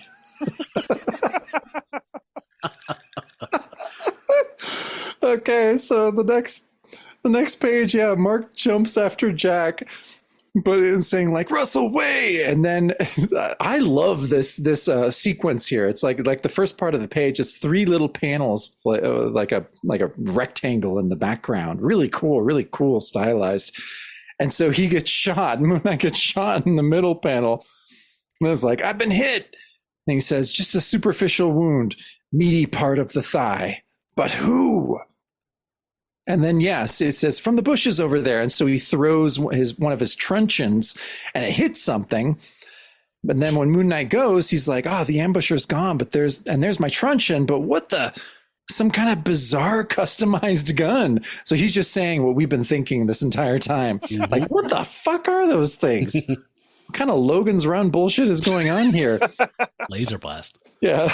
And then I love this panel where Jesus, it's like it shows Moon Knight just getting his head caved in by like a fucking log. Did you get that? Is that a log? Is that what you? Yeah, it's like a broken tree branch, isn't it? Yeah, like broken tree branch or a log. Yeah, he just gets hit from behind. It just says crunch. It's so fucking brutal. That's where Sienkiewicz is doing again, like I was saying with the eyes, like how he does so much with black and 2 pairs of eyes, right? Like it's like Looney Tunes or like Disney. Like he's falling forward with the hit of this, with the motion of this hit, but like Sienkiewicz has just used like scritchy lines in the black to show like there's this huge impact, and his eyes are just like that kind of blank, like they're just wide and just no one's home. Like he's just he's out. Oh, it's crazy. It's all conveyed through just a couple pencil scratches and a little bit of ink. Yeah, that's an amazing panel. Yeah. Loved it. It is. He's a magician. This is sorcery, what we're witnessing here. It makes no sense. Alchemy. But so then it says jumping into a black limousine which roars off into the night, Moon Knight's attacker. And then we hear a guy in the car being like, Belial, I got to him too late. He'd already changed and he's too fast to follow now. And here's worse news, Belial. A new figure has entered the hunt. And then I love this. So there's a tiny panel at the very bottom of the page, and it says, from the top floor of 666 Fifth Avenue in Manhattan comes the reply. What? Moon Knight, the avenging white angel? So these Satanists are in Marvel Comics offices in Manhattan in the 60s and early 70s. They're former offices. Yeah, they're former offices at 666 Fifth Avenue. So fucking cool. Yeah. That's a nice touch by Moench. It's a great touch. On the next page, we get this very long, the entire left third of the page is one long vertical panel. And it's Belial, and he's sitting there taking this call, and he's saying, you know what, on second thought, Asmodeus, it makes perfect sense. And he's like getting this, he's a madman. So he's like, thus the final battle begins. Like Moon Knight, of course he's going to be a player in this, Yeah. Just like making everything part of the prophecy. Like, our only hope of winning is to capture the beast before Moon Knight does. And so he actually has the one salient, like, logical point of like, let's just wait until he turns back into a human and grab him tomorrow. This is a lot easier. That's logic right there. And so, he's sitting in this bank of machines, right? This whole like command center, but there's also a brazier like burning incense because it's also a Satanist center. I thought that was hilarious. That would make me laugh. And he's still wearing a stupid peaked hat, even though no one can see him. He's all by himself. And we get this beautiful big panel of the werewolf like swaggering into this pond of water because he's got blood dripping off of him. And it says, I felt better now, my hunger gone, rage quelled. Don't get me wrong, I still moved with supple grace, silently. He's like Mick Jagger, lithely, a shadow slipping through a night made of black mist. But I move slowly now and in deep contentment. So he's happy. He just ate a deer's guts and he's going to go wash the blood off in a stream. And this is all he's wanted since we've met him, his bestial self. So Mother Darkness had nurtured me well and long at her slick bosom. I entered a stream to wash off the blood. And then we get these 4 little panels on the bottom right that are like, oh shit, the sun's coming up. And he starts just, Sienkiewicz has an interesting transformation. It's very simple, but very effective. Working sideways at the beast, walking, and he's got kind of T-Rex arms going. And then like he kind of starts to shrink and like the motion lines around him. And then you see Jack inside of his shape, like pushing forward. And then the final panel is just Jack going, what? And he says, I went to sleep on my feet, standing in water. We find out next page, that's literal. He's so exhausted from everything that's happened before and the night previous that he literally passes out. So I agree with you, Matt. This is probably my favorite depiction of the werewolf by Sienkiewicz in this issue. Him wading into this pond and washing the blood of a deer off of him after eating. It's perfect.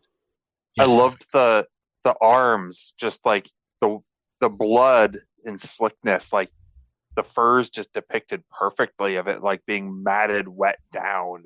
Mm-hmm. It's beautiful and brings you, and it just tells you everything right there, right? And once again, you don't really need those words in that panel, right? No, not at all. I like them; they actually work really well, but you don't need it. You see everything you need right there. Yeah, and it's such a stylized version of a werewolf that we've never really seen like it before. But I don't need all of my werewolves to look like fucking Lon Chaney Jr. I just don't. Like I don't need him to look like Paul Naschy. I like this. I like how weird it is. I don't know. I like the foxness of it in a way. Like but it's completely unique. Like I've never seen a werewolf depicted like this in any other type of media. But there's no pompadour, Jacob. You're right. You're right. I do miss the pompadour. How do we know that he was a human at one point? Yeah. So yeah, like you said, Matt. So on the next page, Moon Knight wakes up and he finds Jack's fresh kill. And then he finds Jack himself face down in a stream. So we're just like, oh my God. Then Moon Knight pulls him up and is like, Russell, are you? And then Jack comes to and he's like, Moon Knight, then you made it, and better late than never. Says Jack Russell, grins weakly and collapses. He looks rode hard and put away wet. Oh, he does. He looks just about dead. And he was, face down in a stream for I don't know how long. Yeah, Moon Knight pulls him up by his hair. I know. I love that. It's great. And so, yeah, Frenchie kind of swoops down, picks them up, and takes them back to Grant Mansion. It says Grant Mansion, long hours later. And then Jack, we see this, no, and it's kind of coming from that panel that shows the outside into where Jack is sitting up in a bed, screaming. And then he's like, they're after me. They won't leave me alone. A woman comes in. It was Marlene, who, right? Yeah. Yeah, who says, no, you're all right. Everything's fine. It was just a dream. But yeah, his face, just seeing the profile like that too. I mean, his face is so expressive and scary. And yeah, you're right, Matt. It's almost like the less detail that Sienkiewicz uses, the more emotion is conveyed. I don't know, how the fuck do you do that? Like, how does that even happen? You have to be a complete fucking master of cartooning. Yeah. I mean, it makes me think of like Scott McCloud, like understanding comics, where it's like, this is fewer strokes than the panel of him just above in the row above where he's looking all disheveled and exhausted, where it's like that at that point it's like, well, it might as well be a plug-in where it's like, it's 2 eyes and a mouth, right? I mean, like, you're an artist, you can do whatever you want as long as you're doing it well. and it's expressive. I mean, that last panel is very cartoonish of him. And it's super, I mean, he looks terrified and scared. It works. It conveys fear. It conveys how terrified he is. It's just fucking perfect. He's like Ichabod Crane levels of scared. Yeah, he is. I mean, emotion is definitely like demonstrated beautifully, but I feel like motion is one of the things that it really impresses me in everything that we've seen so far. Like her running in, just the angles that he shows, just really express motion super well. I was really impressed by that the whole time. And the totally panel above that, it's a shadow of a way that Moon Knight's reaching, and you see what's going on, right? It's just the emotion is really depicted so beautifully. Yeah, like he's waving down Frenchie. Yeah. Right. Yeah, good call. So yeah, he's never met Marlene, but she's comforting him, and he's saying, yeah, it's a nightmare, but a real one, lady. Phantoms, guys dressed in black, hounding me for over a year now, no matter where I go. And off, we hear Moon Knight saying, yes, Russell, I met one of them last night. Not exactly a nice guy, but hardly a nightmare phantom, unless ghosts leave lumps on your skull. So he's talking a bit about, hey, I lost these guys in Omaha a month ago. I can't figure out how the hell they tracked me here.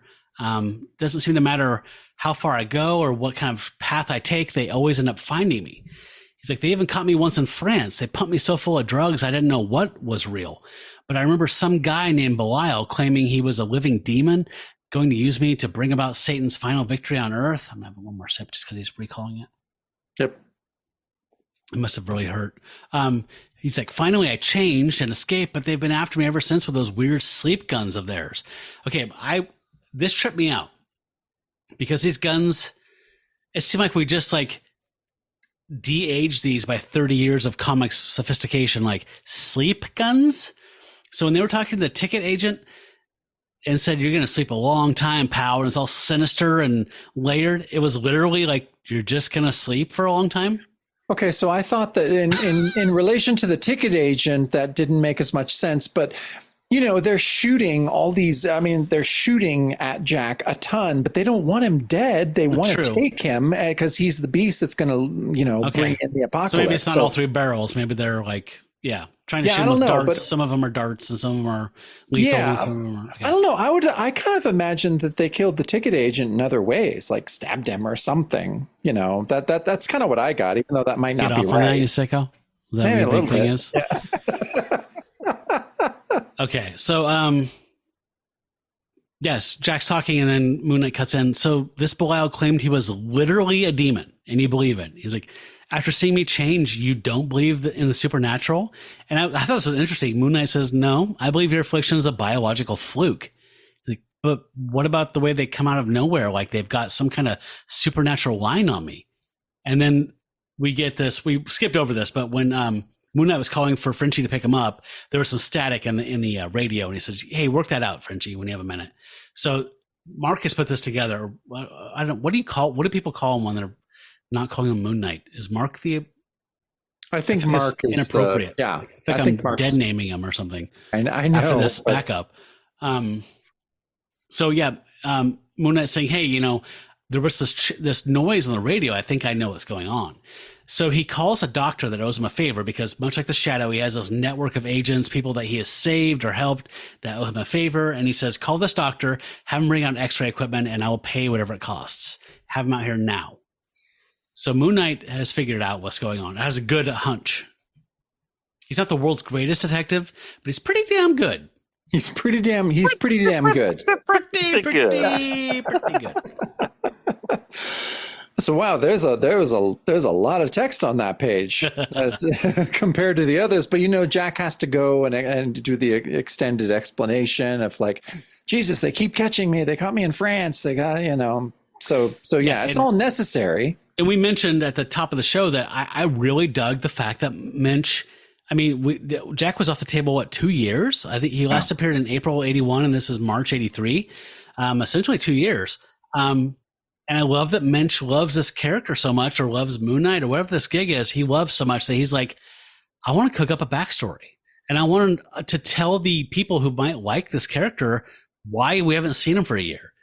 And he's been running like the fugitive, being chased by a satanic cult across continents. I love this. Yeah, how fucking cool is that, man? We got Ben Reilly, like the Lost Years, of what Ben did when he was ousted as a clone.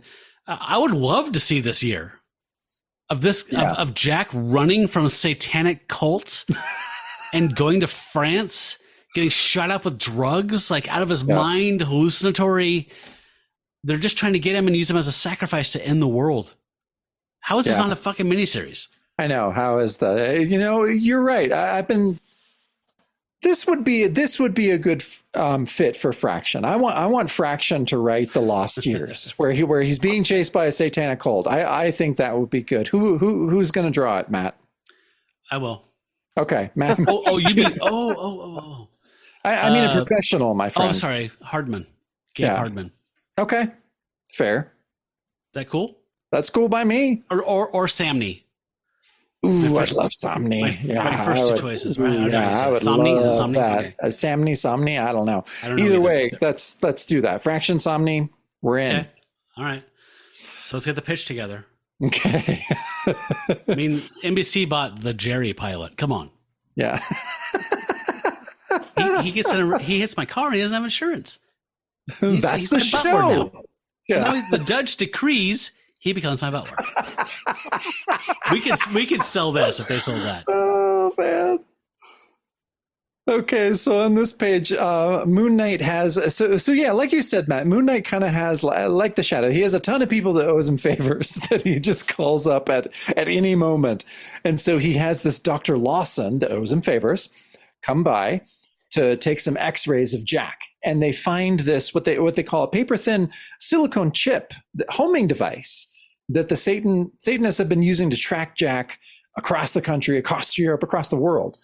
And so, yeah, he says, I picked up some static on a radio, figured the interference had to be coming from our patient.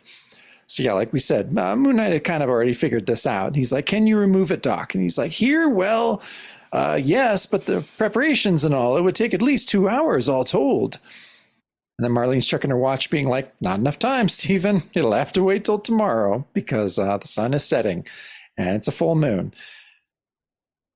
So yeah, then we see Marlene and Moon Knight talking to Jack. And Jack is like, you mean ever since they caught me and I escaped, they've been tracking me with some kind of electronic bug? Moon Knight's like, yeah, it's attached to your skull. I suspect you've managed to get beyond the monitor's range from time to time, but they've always found you. So Moon Knight says he's going to strap Jack down to wait out the werewolf time. And then after that, he'll get an operation to remove the tracking chip. I love in that middle panel of the page when she's telling the doctor, you need to leave now. And he's just like, I know enough to know I don't ask questions. Yeah, of course, Marlene. I will see you guys tomorrow morning. Yeah. And I love that you can tell she's wearing Jordache jeans. Like, it's very specifically 1982. Like, wow, those are Jordache.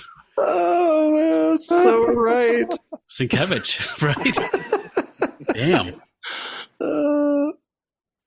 Right. So, Jack's saying, hey, it's better late than never, right? He couldn't be there the first night to lock him up. So tonight he's going to strap him down to a table like a, Boris Karloff patient or whatever. And he's wearing green pants and a purple shirt. Colors, gets complimentary colors. I dig it. So next page, we get second night. The moon didn't care about Jack Russell. Didn't care that I wanted to be strapped down. So we get this great single shot of the moon and then Jack's face, but he's just sprouting like really long hair out of his cheeks and his eyebrows. Like he's got Thufir Hawat and Dune eyebrows. And then the next panel is like his hands have already fully turned into claws and he's flexing and the straps are breaking, spapped.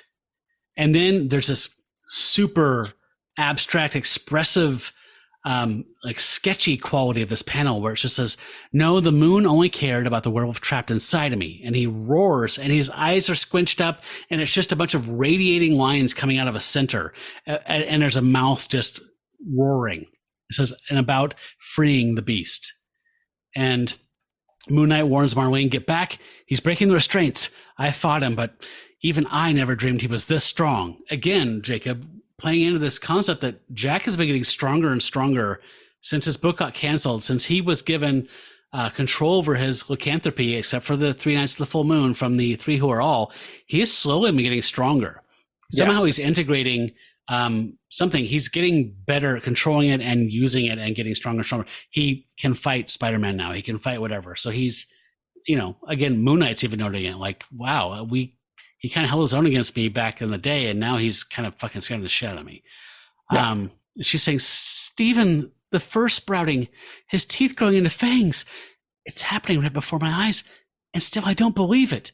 And the last panel, so that panel is fucking great, by the way, because it's them cast in red and black, cowering, like clutching, like, going in closer to each other and being scared. And we just see the shadow of the beast looming like a giant, like Godzilla kaiju, like coming towards them with just yellow moonlight in relief of it. It's amazing.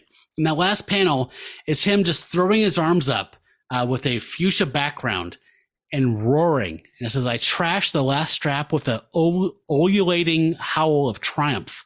The last thing I remembered was wanting to wash away the blood, and it puzzled me. That was interesting. He's saying the last thing the beast remembered was walking into that pond and wanting to wash itself. So it actually has memory. Yeah. Interesting. I thought that was super interesting too. That's a new development. I don't recall that being, I don't That's recall totally that new. in the past. So yeah, just a fun little twist that Moench throws in there. Like, yeah, he remembers the last thing he did was a werewolf. Crazy. And we see Moon Knight off screen saying, Marlene, get out of here fast. Take Frenchie and Netta and Samuels. Lock yourselves in the basement. And no matter what happens up here, don't come out until dawn. Puzzled me because, so he's saying it puzzled me. Sorry. The last thing I remember was wanting to wash away the blood, and it puzzled me because my belly was empty and because now I wanted nothing but fresh blood, sweet crimson slamming my fangs and gorging my throat. Moench. Oh my God. So this interesting development that the werewolf remembers, I had a full belly. I was just going to wash the blood off of me. And now I'm hungry and I'm in a weird place. And I just want to feel the slick blood on my fangs as I open and close my mouth. He just wants to go back to the forest. Well, I should drink for that. Yeah. Let's just drink, just for drinking's sake. And at the bottom it says... I have a question. Do you think that the change in that memory has to do with a couple folks that have been writing and drawing someone with DID for a couple of years, like you said? Wow. That's a great question. Yeah, but is he DID at this point? Well, Moon Knight is.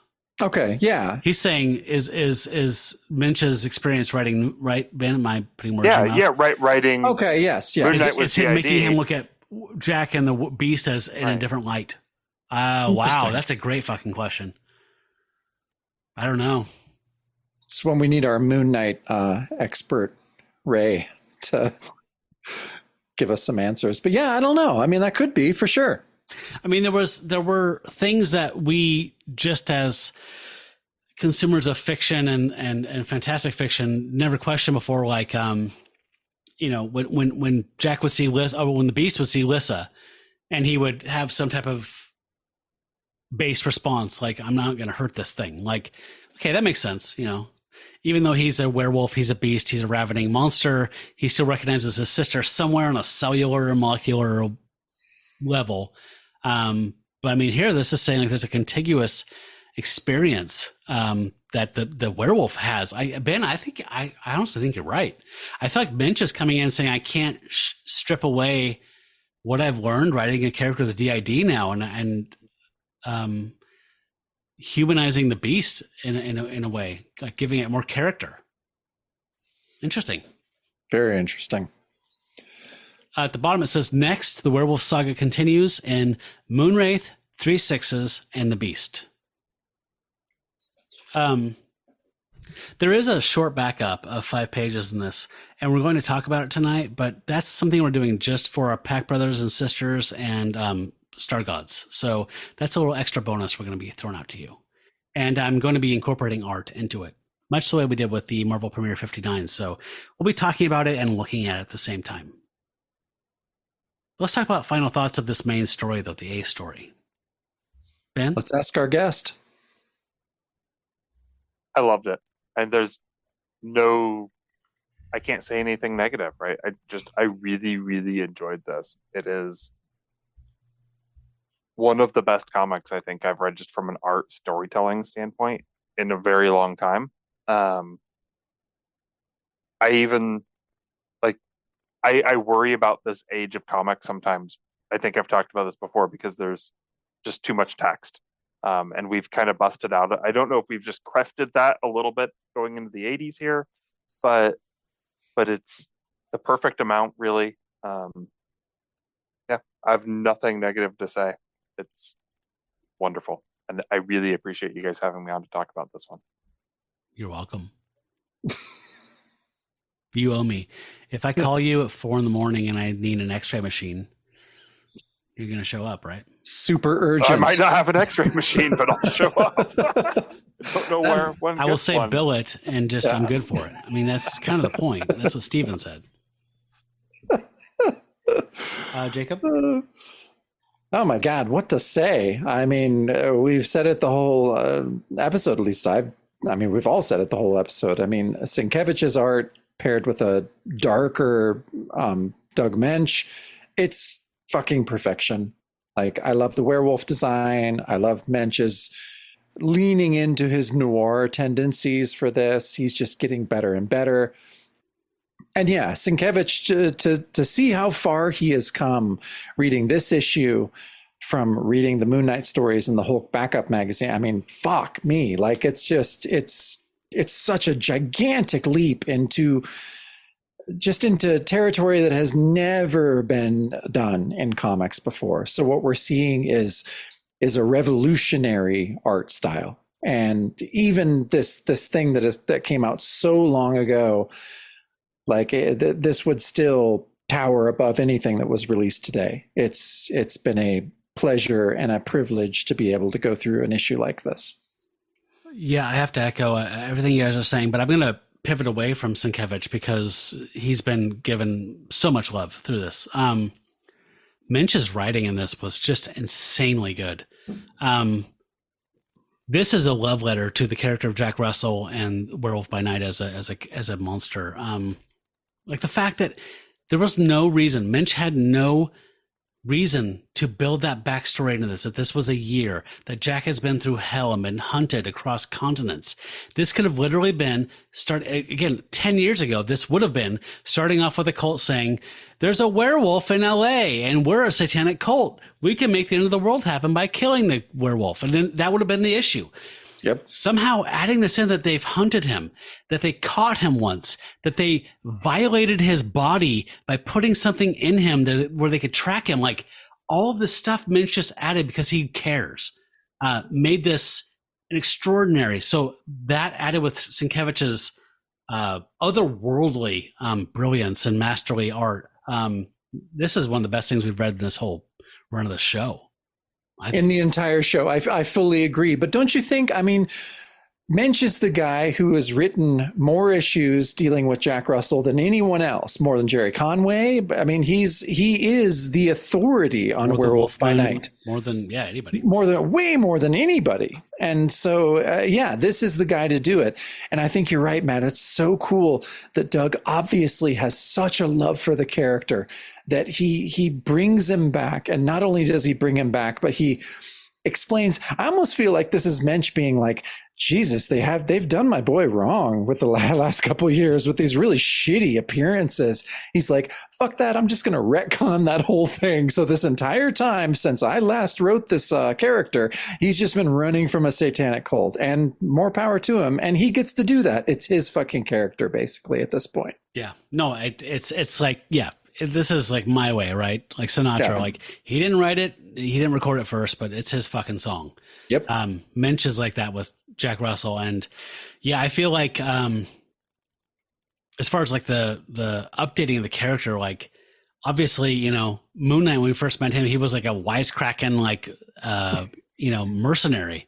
Yep. And Moench has brought him to here, and he's like saying like Jack deserves that same care and treatment that we've given Mark Spector and company. So we got it, and he got a backstory that feels wrought with drama and yeah, I agree. I think he's unofficially retconning Werewolf by Night, just saying last time you saw him when I wrote him, that was the last time he actually existed, and the rest of the stuff is fever dreams and cartoons. It's a fucking baller move, and he gets to do it. Yeah, he can. He earned it here for sure. Not only that, this is not a Moon Knight comic. This is nope. A Werewolf by Night comic. Yep. And everything from the first night, second nights, right? Yep. Jack's narration. This is Werewolf by Night with Moon Knight in it. Yeah. Yeah. And it's just, that's all it is. And if Jack's not in the scene, it's third person omniscient narrator. When Jack's in the scene, he's narrating it because that's what Jack does in the Marvel Universe. It's his story. I, Werewolf was the original fucking title. Damn right. And it still sticks around 10 years later after his creation. So yeah, this was a Moon Knight comic. I mean, this was a Werewolf by Night comic in a Moon Knight book with a Moon Knight cover on it. So I can't remember the last time I read the second issue, so I don't remember it at all. Unlike you, Jacob, I like to adhere to our standard of like not reading ahead and just kind of going in wide-eyed and whatever, but whatever, Yeah. Everybody has their own. You do you, I guess. That's right. For shame, Jacob, for shame. Yeah, that's okay. I'll take it. I'll take it. Well, Matt, do you want to move into our shout outs since we're at the end of our show? Should we do that first or a letter? Oh, do you have a letter? I do have letters. Oh, shit. Yeah. Let's read the letter and then we'll do our shout outs and we'll head out. Gosh, there's so many. They had 2 pages of letters. So let me just pick one or two short ones. Dear Moonmakers, I can't get over it. I simply just can't get over it. What could possibly be superior to the back cover of Moon Knight number 28? Why, the answer has to be the cover of number 29, of course. Bill Sienkiewicz continues to display his brilliance, and I, for one, am impressed. Frequently, you fellows at Nightmail ask your faithful readers about the kind of villains we would like to see appear in this book. I think you should stick with the average foes. Moon Knight isn't the kind of character that saves the world twice a week against alien invaders. That's what sets him apart from the rest and makes him unique. If he lost this, he would just be another character to be lost in the shuffle. Keep up the good work, guys, and let's see the return of Jester, Morpheus, and Bushman. Bill Vay, Toronto, Ontario. They had lots of international mail, by the way. Internationally very big. Dear Denny, Moon Knight number 29 and 30 were very good comics. It was a good idea to bring in a character from Moon Knight's past. This character, Jack Russell, will always have a certain sentimental quality for our hero since, after all, it was in his book that MK first appeared. He was also a good choice since this seems to be the sort of bad guy MK should fight, a supernatural kind of creature. The covers to both issues were superior. Ish 29 sported a real tour de force. Thanks for producing the most consistently intelligent and beautiful comic today. Jim Terry, Alexandria, Virginia. Yeah, I mean, there's pretty much just all. Here's one more. Dear Denny, Morning Star in issue 29 was brilliant. The gloomy, intriguing art of Bill Sienkiewicz and the captivating storylines and dialogue of Doug Moench were at top form. What a cover. At my school, Moon Knight has somewhat of a cult following. At the local convenience store, I always run into some friends of mine buying Moon Knight the day it comes out. Arriving late usually hurts me because only one copy remains, the one that everyone reads and then puts back on the rack. Anyhow, I shall endure, and I continue to buy Moon Knight. Taylor Stacy, Tustin, California. And there's a note there that says, you'll just have to get to that store earlier, Taylor, or you can subscribe and ensure that you don't miss a single issue. It's 2 pages of letters talking about this issue and the next one. So I got a lot of love. Each as effusive as the last, it appears. Yeah, seemingly so. Yeah, there's very few people bitching, and people love to bitch. I mean, we've joked about this the first season. People predating the internet, people bitched on comics, on the letters form. That's where they started. Yeah. Yeah. So Jacob, let's do a little shout out for our Star Gods and our Pack Brothers and Sisters. Yeah, so these are people that subscribe to our Patreon at the $5 level and above. First, we're going to shout out our Star Gods who subscribe at the over $5, like a $10 level and above. The Barbarian Deity level. Yes. Yeah. Definitely a Barbarian Deity level. People like Michael G., Josh Lank, Jackson T. Overstreet, Ryan from Across the Bifrost, Mark Nivens, Eric Hadley. And then these are our Pack Brothers and Pack Sisters, people like Tim Tucker, Ryan from Marvel by the Month, Blake B., Jeff Fitzpatrick, Caleb, Ben M. That's Here me. in the flesh. That's you.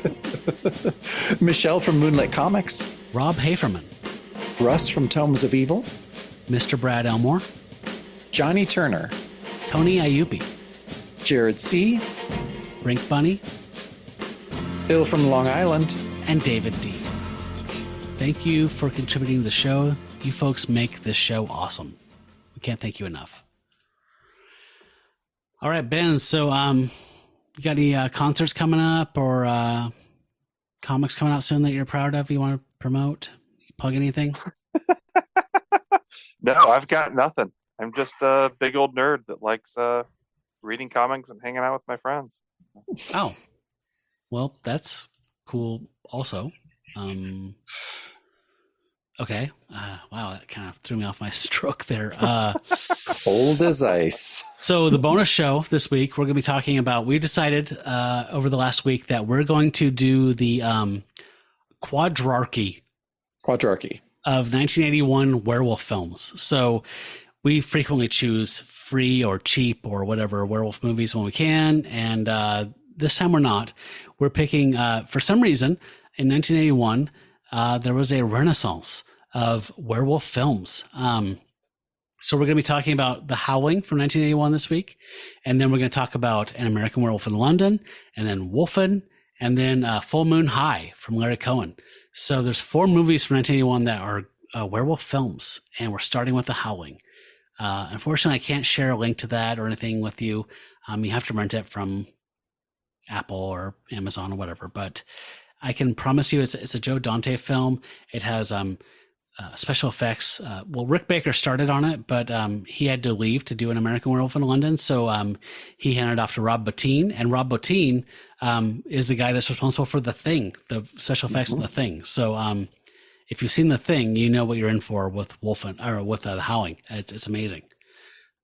So we'll do that this time, and I'm going to do The Urge to Scourge Part 6, and which is Captain America 311, by the way.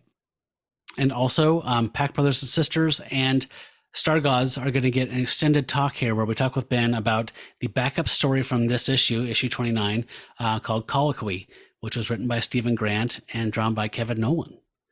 It's a 5-page backup. So that's just an extra thing you get for supporting the show at that $5 or $10 level. Jacob, what's up next beyond the bonus show? What's up for the next normal issue or ep? Well, yeah, our next normal ep, we're going to be covering Moon Knight 30, which is the conclusion to this story. And guess what? I bet we're going to love it and say lots of really good things. So if you don't like that, tune out. Is that a guest-free episode? Is that just you and me? Oh, yeah. Let me see. No. Oh, yeah. No, we have a bunch of guests. So I think that for that. Yeah, no. That's Andrew. We're going to be talking to Andrew about that issue, who super Moon Knight fan. Yes, he is. And so I'm really excited about that. And then we're talking to Ray the next episode when we talk about Spider-Woman 48, I think it is. And okay. Yeah, no, we have a lot of guests this season. So we'll have our 2 Australian brothers on subsequent episodes. That's great. We'll announce all of them as they come, but some of them we can't quite say yet. But cool. Well, that's exciting. Ben, thank you so much for giving of your time and talking through this with us. It was a pleasure. Thank you so much for having me, and thanks for introducing me to comics I wouldn't otherwise read. I love it.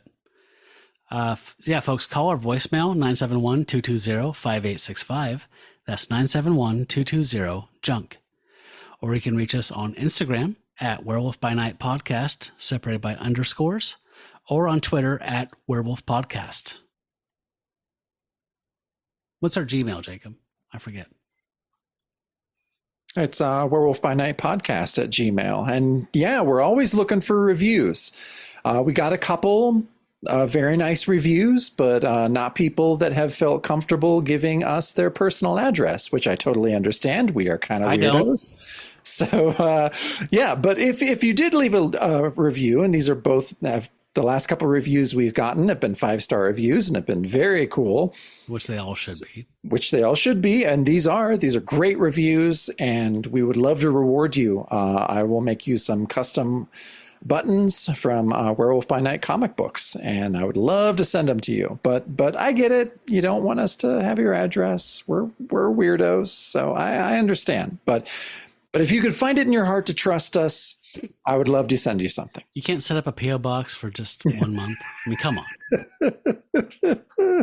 So we know what city you live in. Big deal. Yeah, that's true. We don't worship Satan. Not actively. No, not actively. It's more of a passive. Yeah. It's a passive thing for me. Yeah. All right. So yeah, folks, again, we're having an extended conversation. We're having Ben talk about that 5-page backup, but that's for Pack Brothers and Sisters and for the Star Gods. So check that out, please, at patreon.com/Werewolf by Night podcast. Thanks for joining us this week. Please tune in next week. Till we meet again beneath the full moon, furry ones. Here's howling at ya.